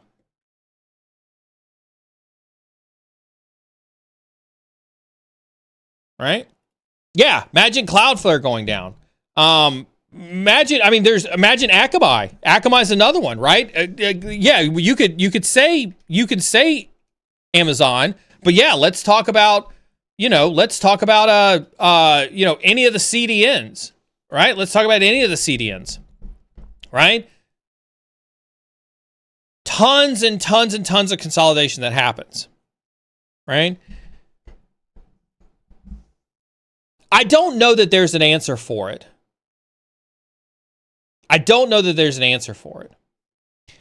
There's a lot of cynicism. Oh my God. So conversations I was having with people. Think about it this way. Anybody who's got a SOC 2 or an ISO 27001 has attested to some form of a BCP-DR, Business Continuity Plan, Disaster Recovery Plan. Contractually, 9.9 out of 10 companies are contractually obligated to some form of an SLA and some form of a business continuity plan and process as part of their contracts. Contractually obligated. So if you were, and I'm not talking about Netflix or anything like that, but let's take Slack, for instance. If Slack hadn't come back up at all as a result of US East 2 being down, what would that have told you? It would have told you that they only run their infrastructure in US East 2. And if it stayed down the entire time that US East 2 was down, they did not have or did not execute any form of a business continuity plan to get their business operation up in other regions across the US so they could continue servicing their customers. So if you're sitting in GRC right now and you're not asking yourself, well, what companies, what services am I buying stuff from for my security team that stayed down practically the entire week because of this AWS outage? You're a baddie. Because you just got shown a real world example of how half your vendors probably either didn't actually have a BCP plan or chose actively not to execute their BCP plan to provide the continuity of services that they contractually obligated themselves to. Period. Dot. Send it to the bank. Right? They have failed to live up to their SOC 2 ISO 27001 attestation. They have failed to live up, and I saw parts of this. When those GRC vendors, I won't name names, none of them were up during this incident. There were certain security companies that were not up during this incident. I guess security can take a break when US East goes down. And you wonder why nobody takes security seriously. All of US East is down. I guess we don't have to watch The Wire today. Yeah. I mean, obviously, there's no hackers that are going to get in if US East is down. All the hackers' jump boxes all come out of US East. Didn't you know that? It's in the hacker playbook. I'm sure one of the influencers out there wrote that in their manifesto on how awesome of a hacker they are.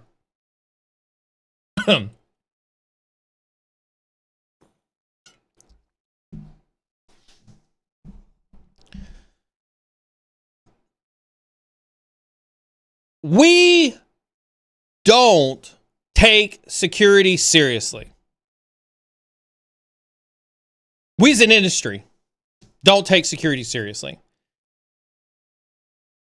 We virtue signal security. We absolutely virtue signal security. I posted a tweet yesterday. If you haven't seen it, go take a look at it.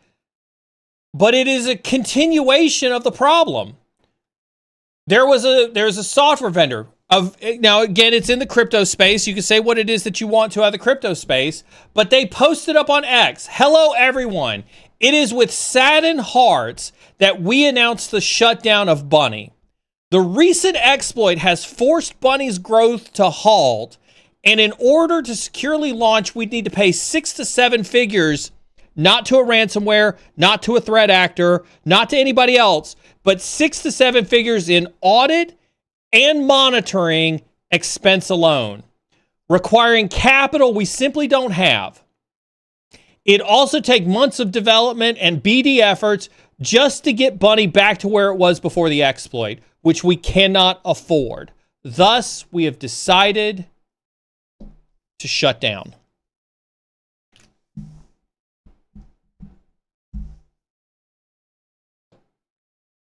Right? There aren't enough stories. Like, I applaud the people who are like, oh, what type of sick human do you have to be to hack an organization like this? No. F that. I'm on the other side of that. There aren't enough of these stories. There aren't enough of these stories to make security relevant. And as a result, we, as practitioners, don't take security seriously. It is a self-licking ice cream cone.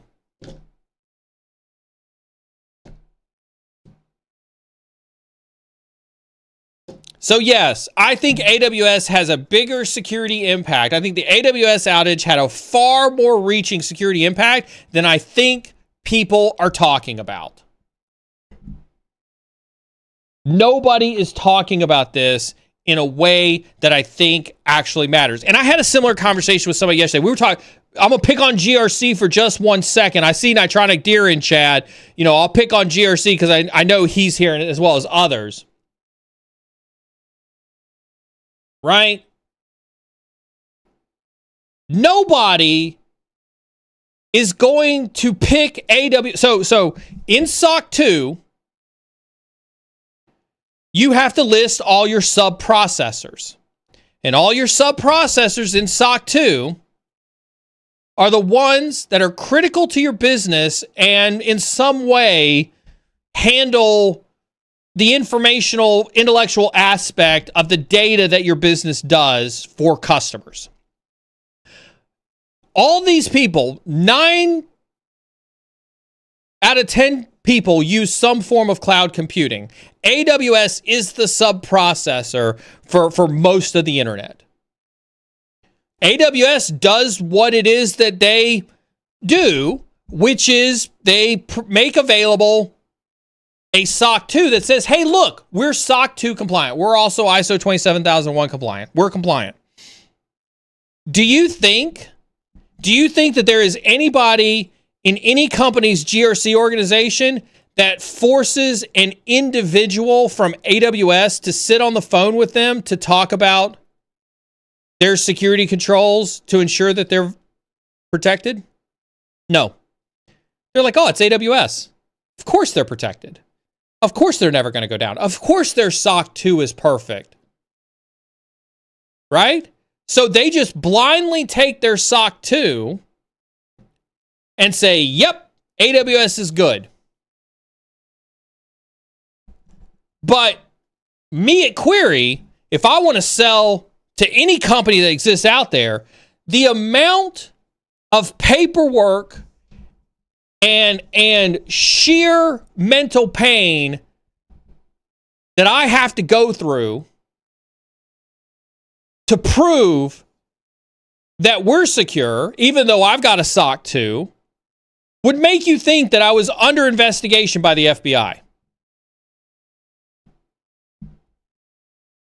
And so I asked somebody yesterday, I said, when you look at this process and you see this, do you think anybody would ever go to AWS and be like, sorry, you clearly don't have redundancy if USC 2 goes down, we're leaving your platform. Nope. Even though in your SOC 2, you had to attest to a BCPDR and you had to attest to certain RPO times, you clearly didn't adhere to it.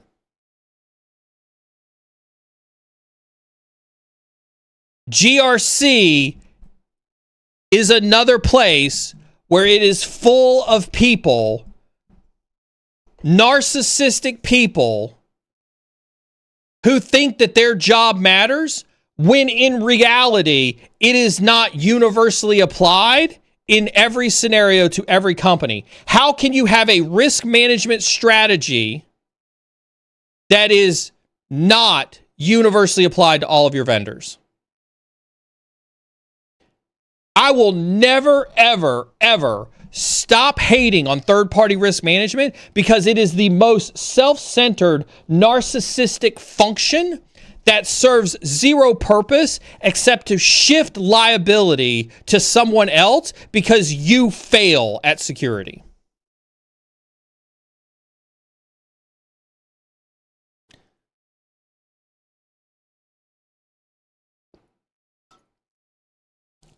Oh.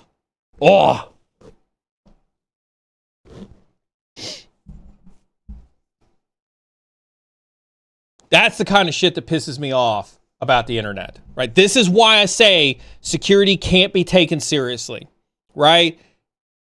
We have too many narcissistic thoughts that only revolve around us,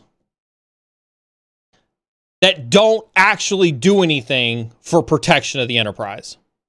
And Dosco, excellent question to get me on a soapbox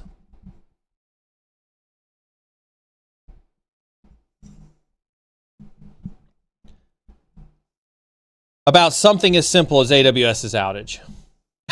Cody over on LinkedIn, Neal is cut off. No more water for him.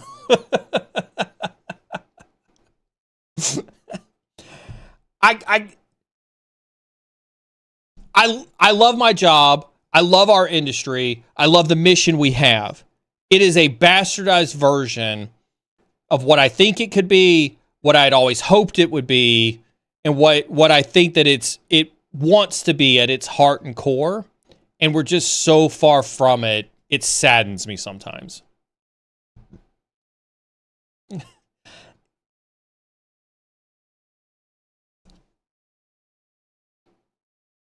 Beard asked me a good question in my ear. Asked me if I think he asked me if I thought it would ever be there. I see, let me say it this way. Working at Query the last 3.5 years, I'm coming up on 4 years at Query here in May, has been one of the most stressful jobs that I've had since getting out of the military. It's a startup, right? I don't say that because it sucks. I say that because it's a startup, right? We literally fight for our existence day in and day out. From people, from years and years and years of people who, like me, are cynical of cybersecurity vendors. And so it's hard. It's a hard business to be in.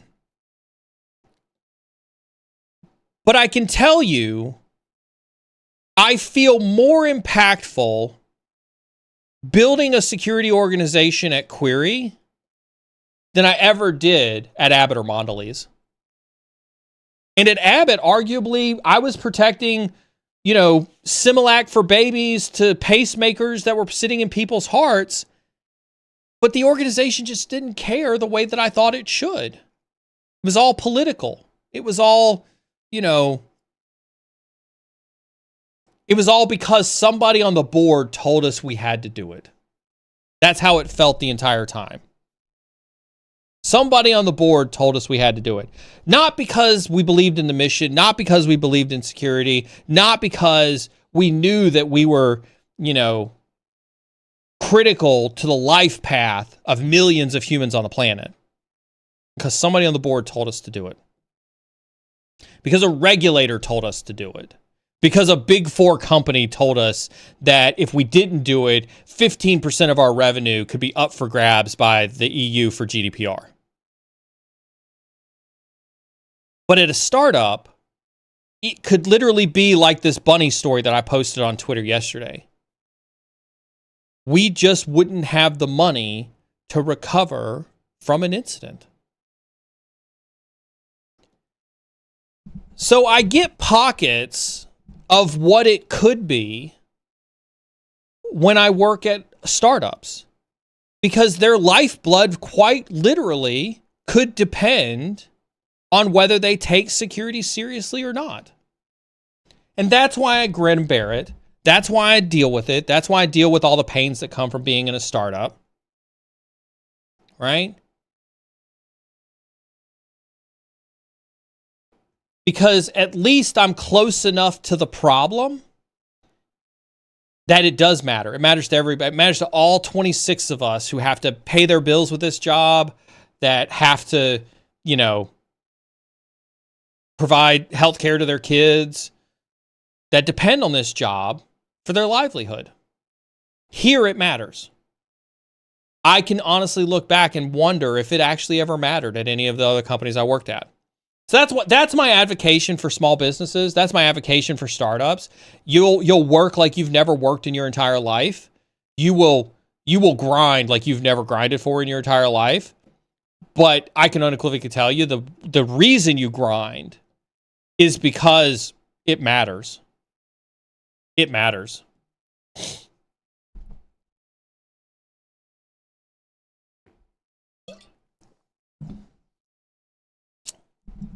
Yeah. Good question, Brian. Good question on that one. There's first for everything. You had a good one there.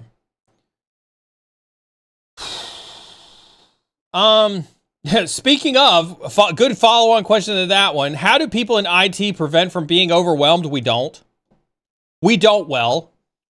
I've told stories numerous times about, the health problems I had prior to getting diagnosed with cancer, where the sheer stress of being in cyber was just a lot. It was just a lot. Yeah, we throw keyboards, we drink. We used to drink. I'm happy to say I'm going on 3+ years of sobriety. I haven't had a drop of alcohol in 3+ years.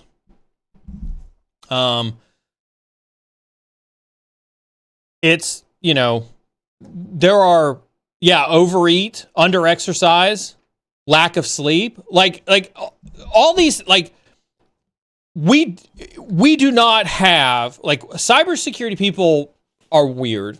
Tech people are weird, right? I do fundamentally believe that cybersecurity folks and IT people genuinely love working with their hands. They love making things. right? Look at Beardsec. Beardsec talks about making candles. He talks about working on wood, right? We love to build things. The mark of a builder is that there is a problem that needs to be solved, and I can build a solution to solve a problem. That's what building is all about. If tech were to go away tomorrow, I can almost unequivocally say that anybody who truly loves IT, tech, cyber, whatever the case is, would go build something. They would go build something.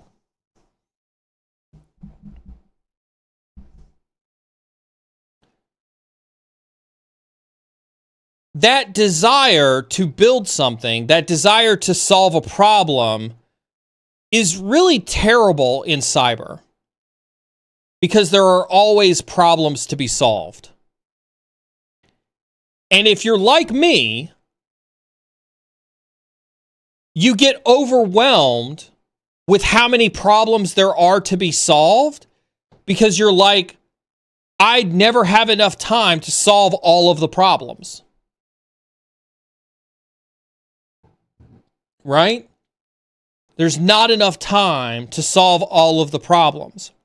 And so we self-destruct, we self-sabotage, and think that we have to push ourselves so hard to solve the problems laid out in front of us. And that ultimately leads to burnout. Like, I'll tell you, the hardest part of my day isn't getting started. The hardest part of my day is stopping. The hardest part of my day is saying, these are problems that I'm just not going to be able to solve today, and it's not worth me destroying my mental health to try to solve this problem today. That's the hardest part of the day. And so how do you prevent being overwhelmed? Realize, like, first you just have to admit. You have to admit, come to grips with, and be completely okay that there are just going to be problems you can't solve. Right? And that's okay. That is so hard. That is, I admit how hard that is in our industry. That's right, Callie. Set fucking boundaries. This is why golf has been super good for me, right? This is why I'm all in on golf. My ADHD mandates that I be good at what it is that I do. Therefore, I want to be good at golf. And I have found that I can't just be good at golf for 5 minutes and think that I'm done being good at golf. And so to be good at golf, I have to practice every day. I have to be obsessed with golf. And so when it comes to making decisions about how much work I do, I'm grateful that I have golf to sit back and say, if I work every night from 5 to 10 to 11 to 12, if I play WoW every night from 5 to 10 to 11 to 12, whatever the case is, you know what I'm doing? I'm taking away from my ability to be good at golf. I'm taking away from my ability to be in the top 8 so I can get selected for the Ryder Cup. I'm taking away from my ability to be number 1 in the state of North Carolina. I'm taking away from my ability to hopefully make state championship this year. And so I have had to condition myself. I have had to condition myself that when I'm asked, directly or indirectly, to take time away from that, I have to condition myself to say, no, golf is more important than that. My practice is more important to that. My mental health is more important to that. And I've had to walk away from it. This is not something anybody can just wake up one day and do. The fact that because we are in tech, this is the hardest thing for us to do.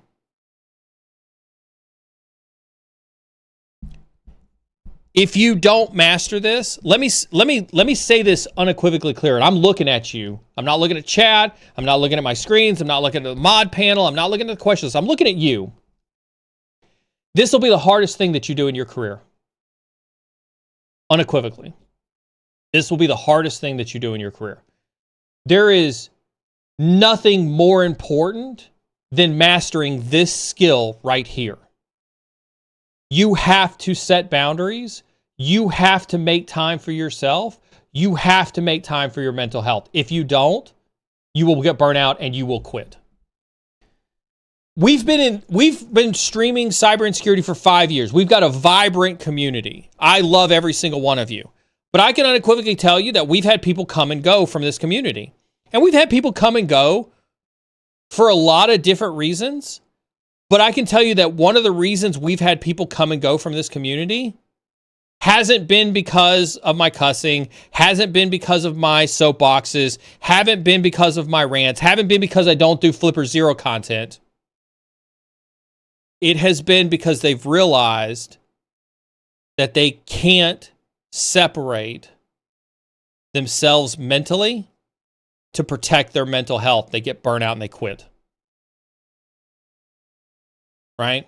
They get burnt out and they quit.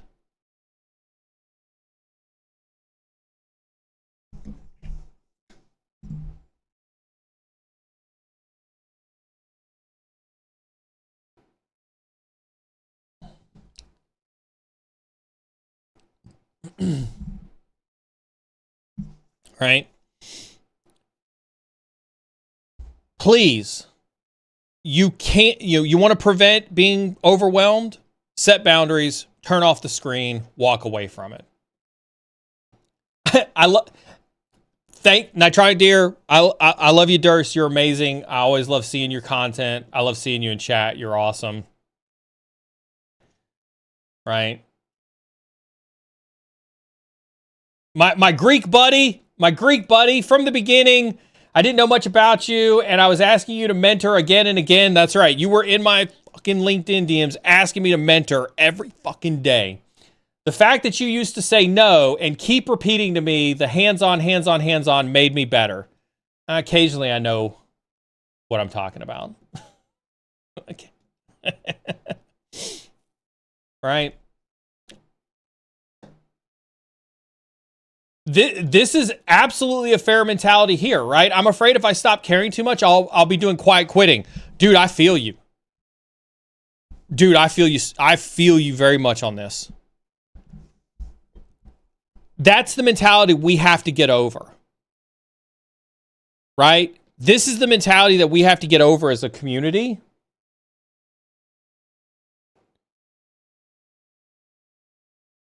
This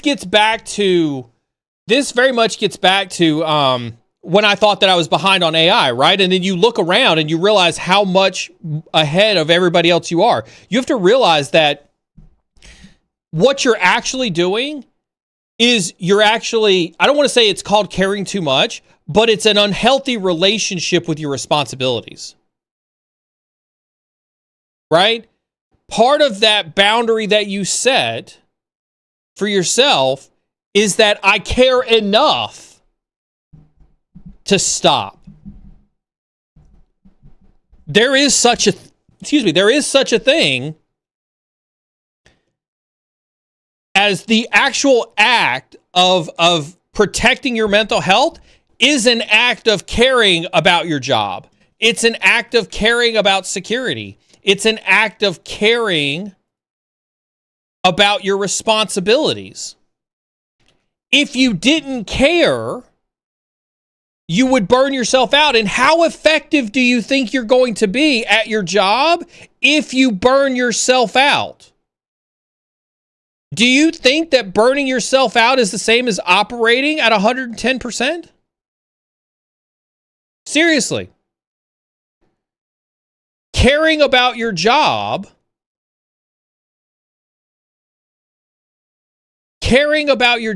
also means that you care enough to take a break when you need to take a break so you can recharge.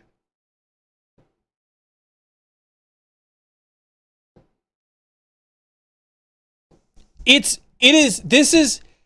is maturity. I realize we talk to a wide range of maturity levels on this audience. Some of you are in high school. I recognize that. Some of you are in college. Some of you are about to go for your first job. Then you've got a lot of old hats. Like when you look in chat, anybody who looks in chat, when you look at Ty on YouTube, when you look at Local Ken, when you look at Winter Jolt on YouTube, if you're over in Twitch and you see Nitronic Deer, Beard Sack, right? Callie, Dosco, right? Those folks are Cypher Enigma. I'm scrolling through chat and look to see who's on, right?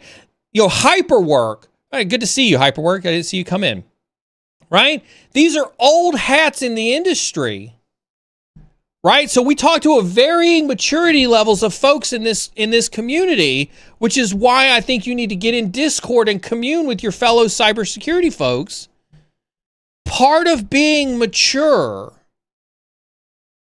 is knowing how to set boundaries.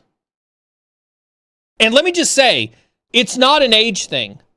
I can tell you that in my 30s and early 40s, when I was at Abbott, when I was at Mondelez, when I was at PwC, when I was at a lot of those organizations, I wasn't mature enough to set boundaries. I very much grinded as part of the corporate culture. So it's a challenge at any level to find the maturity to set the boundaries that you need to care about yourself, to maintain your mental health, and to be the most effective worker that you can. Right? I did a video on this. Did I do a video on burnout? I think I did a video on burnout years ago. It's a very real thing. I completely, it's something I'm super passionate about. There is no cure for it. There is no cure. This is a disease that there is no cure for. You can manage it. You can cope with it. But you will always be who you are. We do have an ad break. Oh, no. Oh, Beard snoozed it. Okay, Beard snoozed it for 5 minutes. Look at that. Beard's looking out for you. There's a LinkedIn question that's pretty interesting. What are your thoughts with digital ID crisis going on over in England? Do you think it will go to the US, Canada in our lifetime, or do you think enough people will go against this? As this could be a huge breach if all PII, PHI, etc. are completely online at the point will cause chaos. Listen, PHI and PII being breached is nothing new, right? That horse has left the stable. That horse has left the stable. You are never undoing. Like, if you think that your digital ID is not out on the internet today, you don't have your head as far out of the sand as I thought you did. Your digital ID is already for sale. There is a high likelihood that the day you were born, you were a race against time before your digital ID got breached and was for sale on the internet.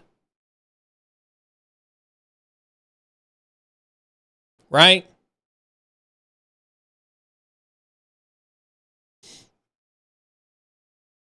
Yeah, I mean, mine was OPM too, and then there was the medical breach that happened in the Midwest, right? Proficient Health or whatever it was in the Midwest. Oh, let's not forget about TransUnion and Equifax. Let's not forget about that one. TRICARE, yeah, right. Your digital ID's on it. So having some philanthropic desire to protect PHI and PII, that's not going to, like, listen, you guys don't come to me to say like, well, if we just did this one thing, we'd all be secure. We're fucked. Let me just say that. As if there needs to be any other thing that's said. Right? This is not, and some people who have heard me say this are like, oh, Neal's anti-privacy. Neal's not anti-privacy. Neal's a realist. Okay? Neal's not anti-privacy. I'm just a realist. You're on LinkedIn, Cody. Your digital ID is fucked. Right? I'm just a realist.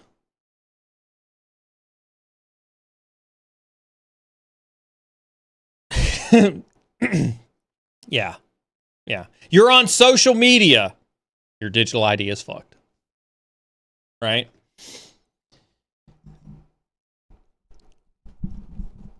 This doesn't get to the heart of your question, right? Which was about digital IDs, right? And that's an interesting cyber quandary, right? Again, remind everybody, we don't do politics. We don't talk about politics. We're a non-political stream. So let's make sure we keep all comments about this related to cybersecurity, not about politics, not about conspiracy theories, things like that.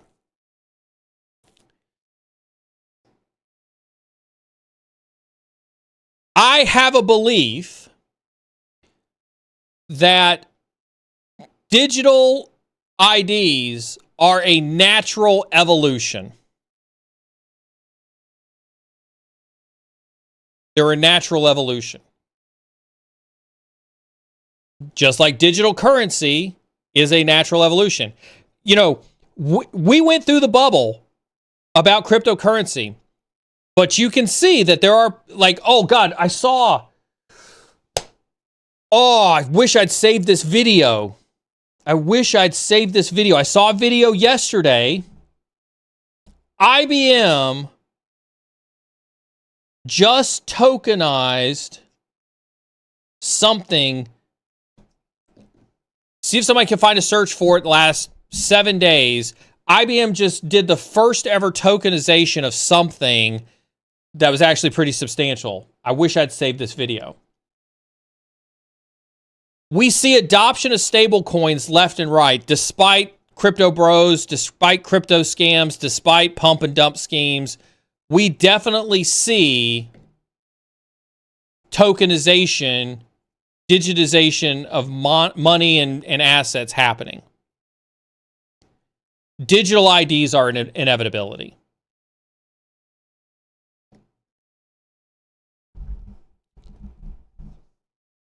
There are obviously a lot of implications of that.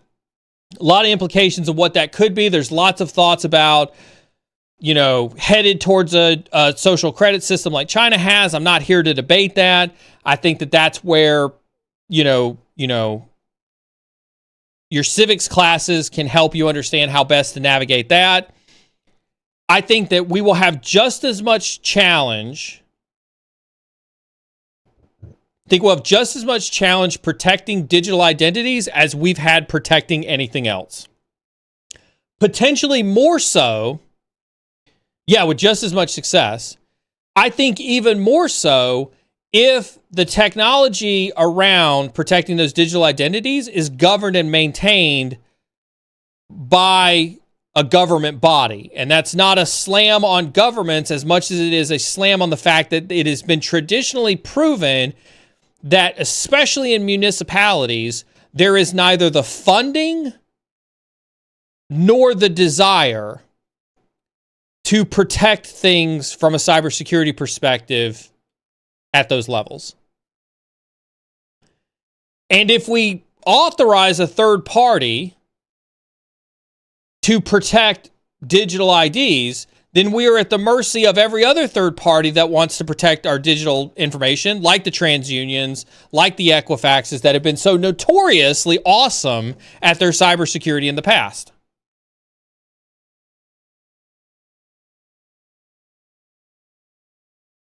Right? And so I think that I think the challenges will be the same. And I think that that's what's interesting about cybersecurity, right? None of these new things that we talk about, let's make sure that we're saying, like, I realize we're a little bit over time. I'm going to press on just a little bit, mostly because it looks like I don't have a meeting till noon. I don't have anybody yelling at me in my DMs, per se. Understood. Yep, I got nobody yelling at me in my DMs, so I'll go on a little bit longer of a rant. And we can't stop the next ad that's coming up, so I'll take a breather when the next ad comes through, and then I'll continue whatever soapbox I'm on the other side of the ad. I may or may not keep going so long as there's questions in chat. Yet to be determined. I don't think that any new technology changes how we do cyber. We have to protect users. We have to protect input into systems. We have to harden technology. And we have to build resiliency. We have to worry about threat actors advancing. We have to worry about threat actors taking new TTPs. We have to worry about all of that. But when somebody says, what are your thoughts on digital ID crisis? I don't think it's a crisis. It's not a crisis. It is an evolution of tech, just like AI is. Right? Digital IDs are just another thing that we have to protect when we're asked to protect them.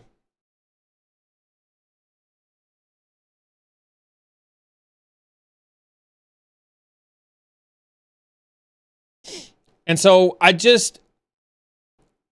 not here to debate the merits of a social credit system. I'm not here to debate the merits of whether that's good or bad. It's not what we do here. It's not what we do here. We talk about the cybersecurity implications of the things that are happening in the world around us. The cybersecurity implications of a digital ID are that it's another system with stored information that we have to protect. But just because it has PI or PHI doesn't mean that you're going to go to the government and say you shouldn't do digital IDs because it stores PHI and PHI. You know why? Or PI and PHI. You know why? Because they're going to say, well, we're going to protect it. And you're going to say, well, you've done a really good job of that in the past. Well, the internet was new, protections were new, we're still learning, we're still advancing, yada, yada, yada. You're going to lose that argument. If your argument to the business is you shouldn't do that because if you get popped, it will be bad, their answer is going to be, then we will just protect it. This is why cybersecurity fails. This is why I do think that some cybersecurity practitioners are stuck in cybersecurity theater. I'm watching the countdown. We got 30 seconds plus till the next ad break. I'll pause soon when the next ad break happens. You can't tell the business, and the business could be a company or the business could be the government, that you can't do something because if it gets hacked, it will be bad. Because then the business or the government will simply say, then we just won't let that happen. And you've lost the argument. And that's why I think that cybersecurity in some places and some practices is cybersecurity theater. Because you don't know how to talk to the business in a way that helps them understand, because they're going to do it anyway. They're going to do it anyway. Business, like, look at the bunny tweet that I shared with you today. Do you think that they said anything else other than it won't happen to us? Right? It'll never happen to us. We don't need security. It'll never happen to us.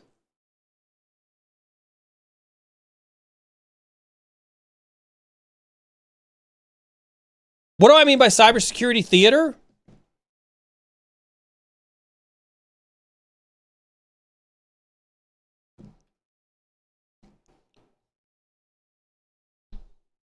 Here's what I mean by cybersecurity theater. Oh, ads are running. I'll wait for this ad. This could be a soapbox. I will definitely wait for the ads to stop running on this one. If while we wait for the ad break,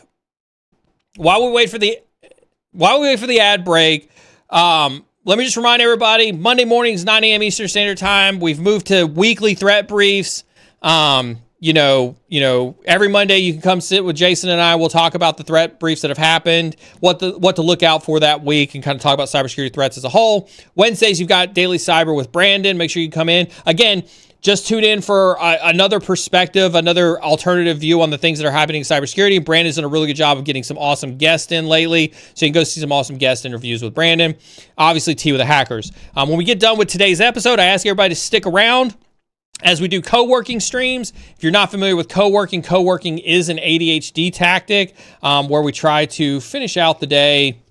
I did the absolute wrong command in chat. Good job, fail, Neal. Right there, that's the command right there. Come hang out with us on a co-working stream as we sit down and try to finish out our day strong. We co-work on Fridays and Mondays definitely, and then sporadically throughout the week, as schedules permit. But it's a great way to come and hang out with us, chat with folks inside of chat. There's folks who hang out here, so there'll be music playing in the background. We'll have a Pomodoro counter running. We'll have a task list going, so you can participate in those. And it's just an awesome way to continue to communicate or continue to hang out with cybersecurity professionals. Don't forget, hang out with us in Discord. If you were the recipient of a gifted sub today, you can come hang out in sub chat with us. Great way to kind of have some behind the scenes after hours banter with cybersecurity professionals, and it's an awesome networking opportunity to network with folks in the community as well. Finally, looks like the ad break is going to end in 1 minute. Do follow me on all of my socials. Do got 2 golf tournaments this weekend. Always appreciate people who show up in my DMs to wish me luck in cybersecurity tournaments. With that being said, hopefully everybody enjoyed their ad break. I'm not sure what ads people are seeing these days. I saw somebody on TikTok just saying that the ads on Twitch have absolutely ruined the Twitch experience. I don't discount that for a second. Which is also why we stream on multiple platforms as well, so that everybody can tune into us wherever their heart's desire is. But I think YouTube has gone to an ad model too. It's hard to tell. But all right. So it looks like we're getting everybody we got everybody coming back from the ad break. Welcome back to the ad break. We didn't talk about anything while you were gone. We've started to institute a policy whereby we try to bullshit while you guys are at ads so you guys don't miss anything. That's something that our promise to you is to try to be more respectful during ad breaks. Security theater. I'll talk about security theater a little bit really quick, and then we're going to transition to a co-working stream. Security theater is the display of security for the purposes of appearing that you care about security, but when the rubber meets the road, you really don't. And nobody, let's make something unequivocally clear. Nobody will ever admit that they don't care about security. That would be a career ender for any CEO, CIO, CTO, CISO to say that they don't care about security. So don't expect that you'll ever hear somebody say, I don't care about security. Right? Signs that organizations don't care about security are also not, hey, you shouldn't do that because it's insecure. And then the company says, we're going to do it anyway. That's not a sign of security theater. Let me make sure that is expressly clear. Your job in security is not to prevent bad things from happening. It's not to prevent the company from doing things that you don't like as a security practitioner. You have one job in security. I don't care what the job description says. I don't care what the job responsibility says. You have one role in security. That role is to enable the business to take risk. No, it's not to secure things.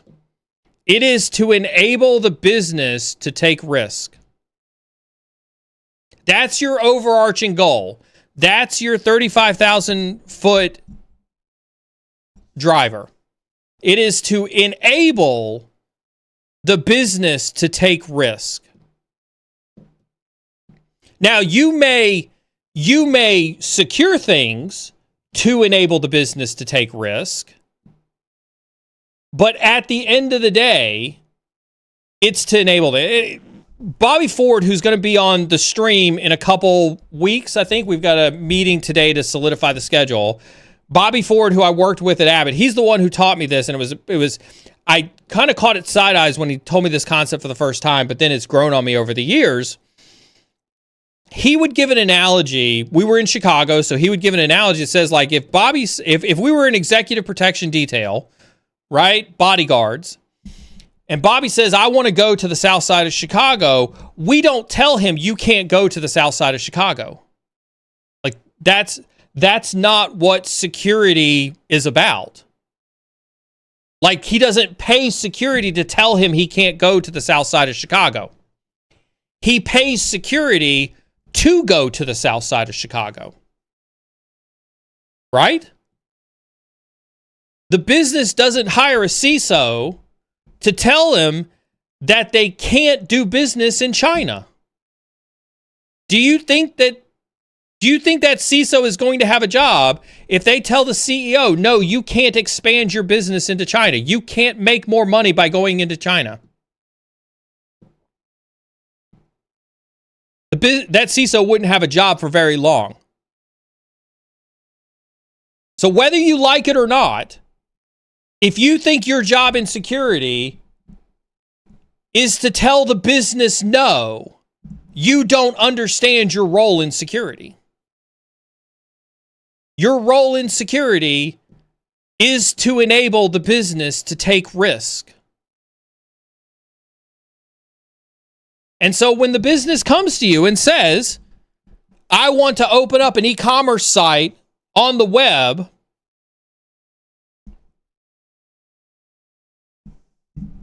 you have to go through and do what it is that you can to enable that business to take that risk.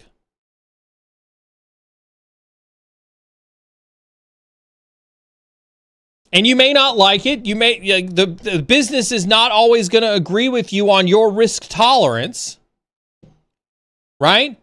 The business is not always going to agree with you on your risk tolerance, and it's not supposed to.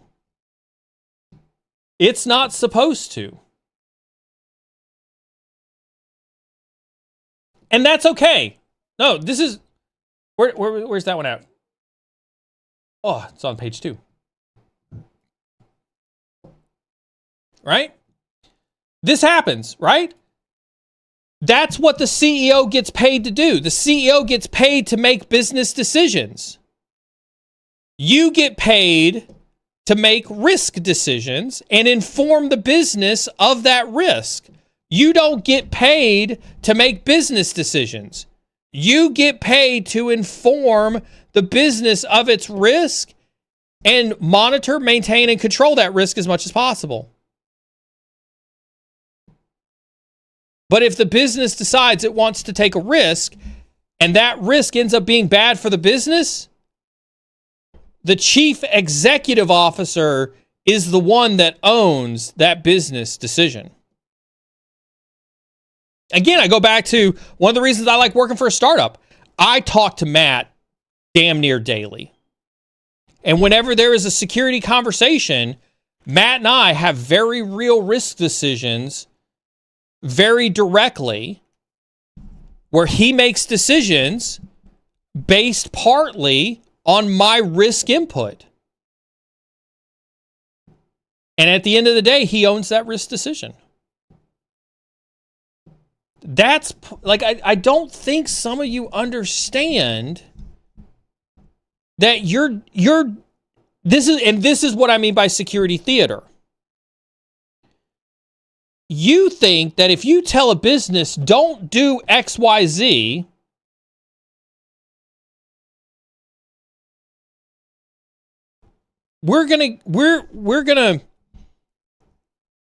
we need to do XYZ to protect the business. And the CEO says, no, we're not going to do that. And you get all pissy and throw a baby fit, right?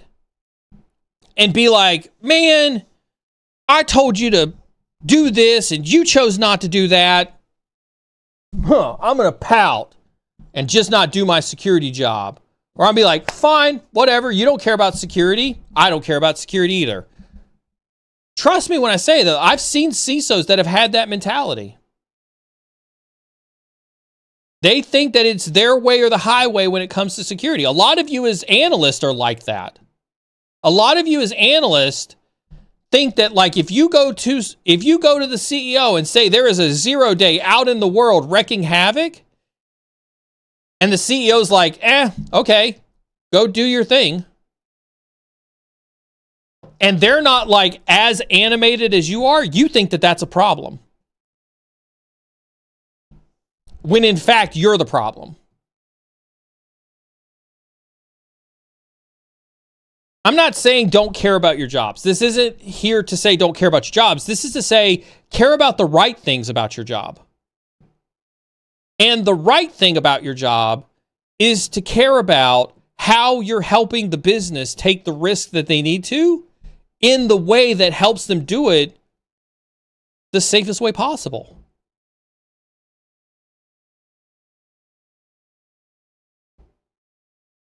The business wants to go do business in China. You're like, fantastic. Let me enable you to do that. I think we need to have full disk encryption. I think that we need to make sure that there is hard firewall rules that are in place between any point-to-point connection between a Chinese data center and us. The Chinese firewall is monitoring all traffic. We need to have a different DLP policy for how data is controlled in China versus how data is in the United States of America. Somebody in China needs access to a code base. We're going to control differently how we allow somebody in China access to the code base that they have access to in the US. That's where you get to shine. You get to shine by making the business successful as safest possible by mitigating the risk of doing business in China. I'm not here picking on China. I'm just using it as an example that I lived when I was at Abbott. There was a large portion of Abbott Nutrition that did business in China. We weren't going to tell them that they couldn't do business in China, but we could enable them to take that risk in the safest way possible. That's what I encourage you to change your mindset a little bit. Same way with AI. We are in a phase of AI where you're not going to tell them that they can't do AI. It's not happening. You've lost that war. You've lost that fight. You lost that fight a year ago.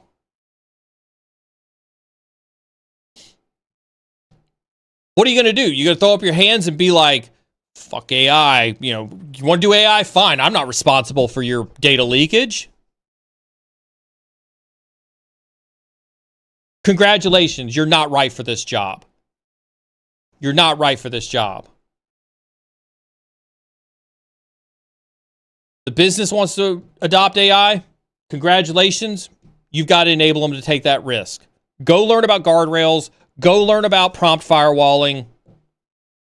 Right? Go learn about model poisoning. Go learn about that stuff. Because the business wants to take the risk on AI. And if you want to be the best at your job, the best people at their job enable you to take risk. Oh, you're not wrong. But here's the change of mentality. I love this. You are not wrong. It is a bitch to secure right now. It's a bitch to secure for a lot of reasons. But I don't know about you, but that makes me happy. The fuck did Neal just say? Has Neal lost his goddamn mind? You damn right it's hard to secure. Let me solve that problem for you. Guess what you just did?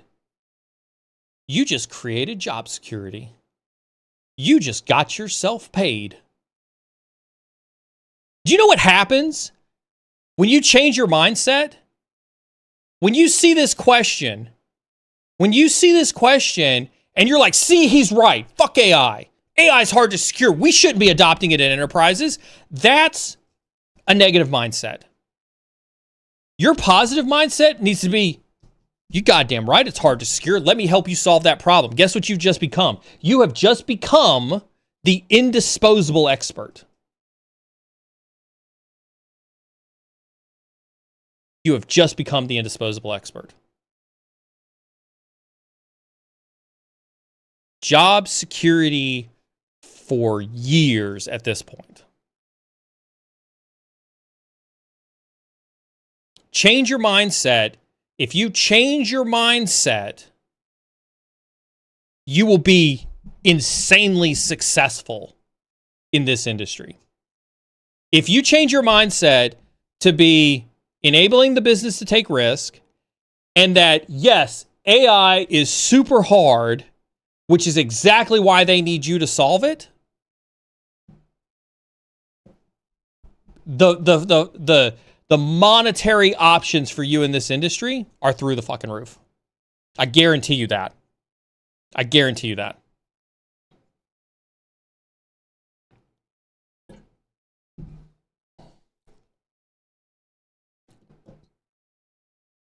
Thank you so much. Thank you so much for this comment. We'll end on, I say we'll end on this. It depends on if we get another good question or comment or not. It's amazing how much I learned from you. I take courses, I read news, I read Reddit, but your experience and way of explaining is different. Should I watch others like you to learn more? There is no substitute for experience. There is no substitute for experience. And you should take that. That should be your watermark when you watch any content creator. I've been in this space since the 90s. And yes, I realize that is aging myself. I was a hacker in the 90s before hacking was a hacking thing. Almost got arrested twice for it. I spent 10 years in the Air Force, largely doing offensive security for the NSA. I have been out of the Air Force since 2013, where I have worked for multiple large companies and multiple small companies. Fortune, all the way through Fortune 50 companies. I've worked for Big Four consulting companies. I was a SANS instructor, right? Just like John Strand, just like Bryce Galbraith, just like Ed Scotus, all those folks. SANS instructor. I've been endorsed by SANS instructors. Go look at the endorsements that I've got from Bryce Galbraith. I've worked for startups. When you're gauging the quality of the folks that you take opinions from, I'm gonna hurt some feelings, and I'm gonna look at you in the camera when I say it. When you're trying to decide who to give your money to, because their 0 to hero course is the greatest thing since sliced bread, according to social media, you should be looking at their experience.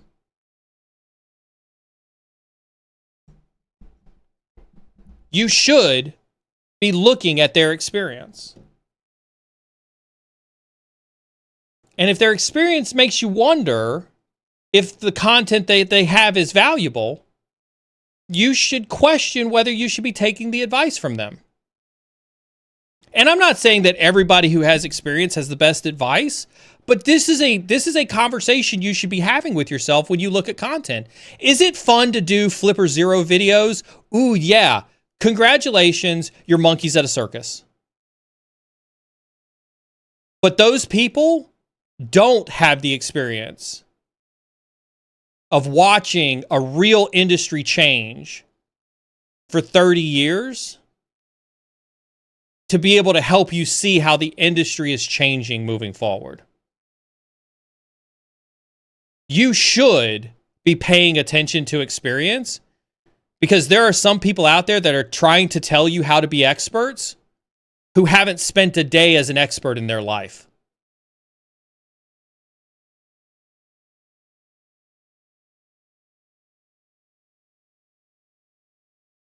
But who am I? I'm just a dude on the internet yelling into the void.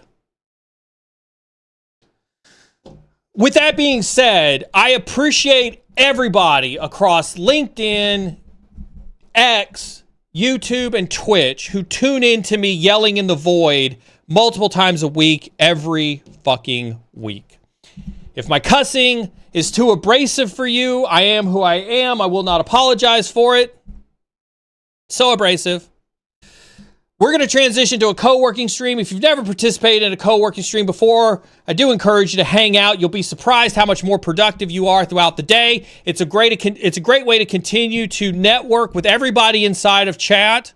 Unfortunately, for my folks on LinkedIn and for my folks on YouTube, we're going to end the stream there. So if you're interested in co-working, you do have to be over on Twitch for it. We'll put on some music so you don't have to listen to my raspy, abrasive voice any longer. But with that being said, I fucking appreciate every single one of you. I love every single one of you. You guys are all awesome. You guys are all awesome. And I couldn't do this every week without knowing that you guys were here listening to it. And so with that being said, let's do this. Cool. Let's clear the task list, because that task list is from Monday. We're gonna adjust that push-up counter, because I can tell you I've not done 20 push-ups today. We're gonna change out the music. We're gonna definitely do some. We're gonna put on our usual set of music. Let's do. Are we in a dubstep mood today? Do we think dubstep's gonna get us fired up today? Let's try a little dubstep today. We'll play that one today. We'll do some dubstep. Listen, whether you're on the red side or the blue side or still deciding, keep learning. It's Friday. Let's get some fucking work done.